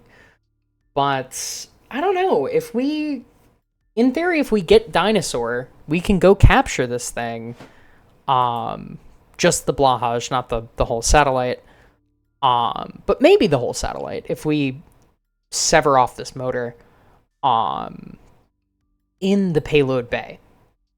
So I think the next goal is going to be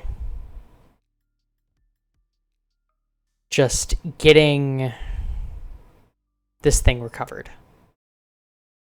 But oh, absolutely do not revert flight. Yeah. That is Blahaj set. We're actually going to go to the tracking center and rename it that. So goddamn. I did not expect that to work so flawlessly. Oh, and the fucking newspaper clipping? Are you kidding me? Oh my god, wait, hold on. Okay, I gotta get a screenshot of that. Oh my god.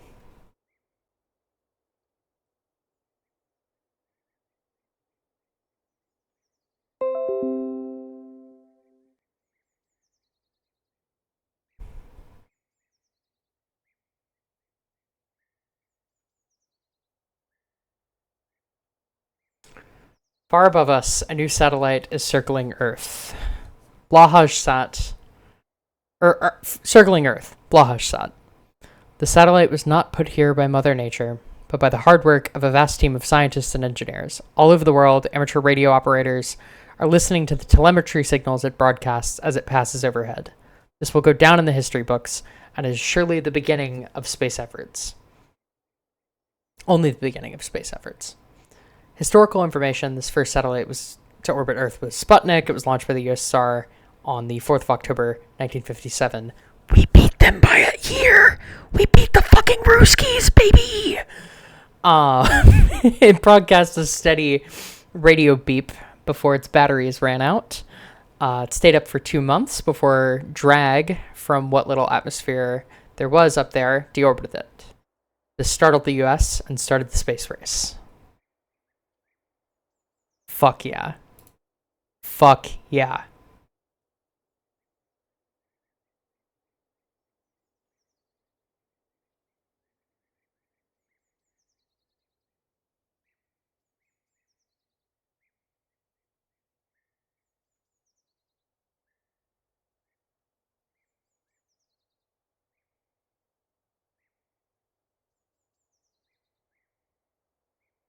Okay.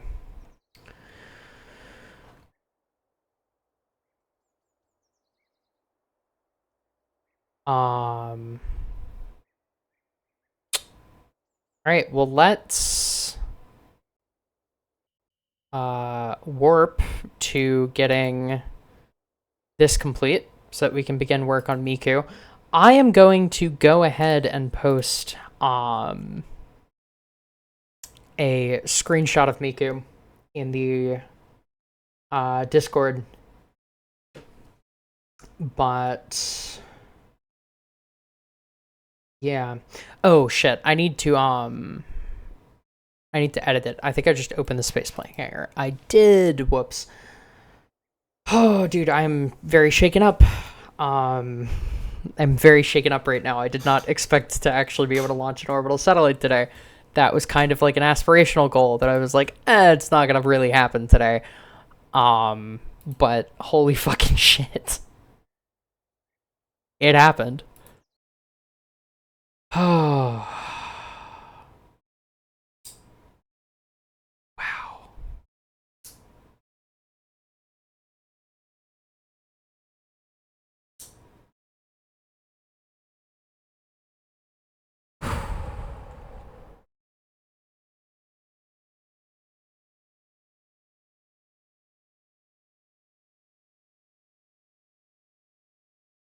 Okay.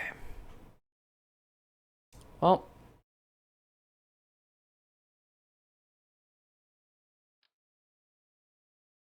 Let's give it 2 absolute guns in the back. Stretch. Yeah, that probably would help.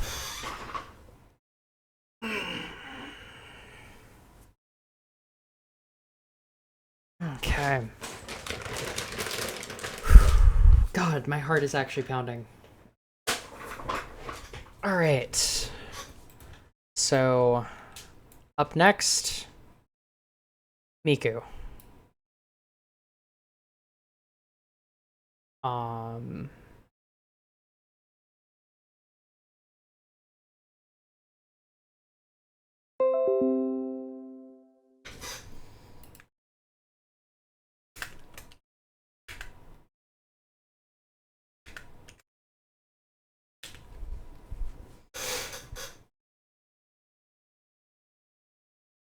All right. Unlock and send it. Yeah. Yeah, I'm probably gonna wrap up stream pretty soon. I think that pretty much accomplished everything I wanted to do. Hell of a note to end stream on. I will add. Oh, thank you guys so much for being here. It has truly been just a blessing to get back into streaming, and I hope that we can keep up this momentum once I get into the semester still. So I'm gonna try and see if there's anyone else playing RP-1. There is. Oh wait, no, those are. Oh, those are videos, not live. Why would it show me videos? Yes, there is one channel streaming RP-1. We are gonna go raid them. But yeah, thank you guys so much for being here. Thank you guys for coming out to Extra Life. I know that was like 3 weeks ago, but I'm still thinking about it. Yeah, I'll be moving to college soon. There won't be a stream next Saturday, but there will be a stream the subsequent week unless hell freezes over, which seems to be happening a lot lately. But yeah, this has been an awesome stream. This has been an awesome week. Thanks again, and let's go raid that person.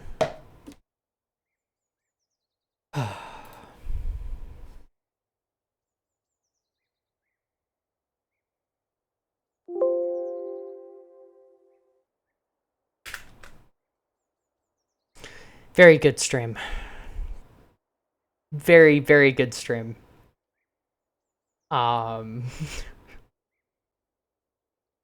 I'm left grinning like an idiot, you know it was pretty damn good. So let's get going. And let's go give another RP-1 player some love.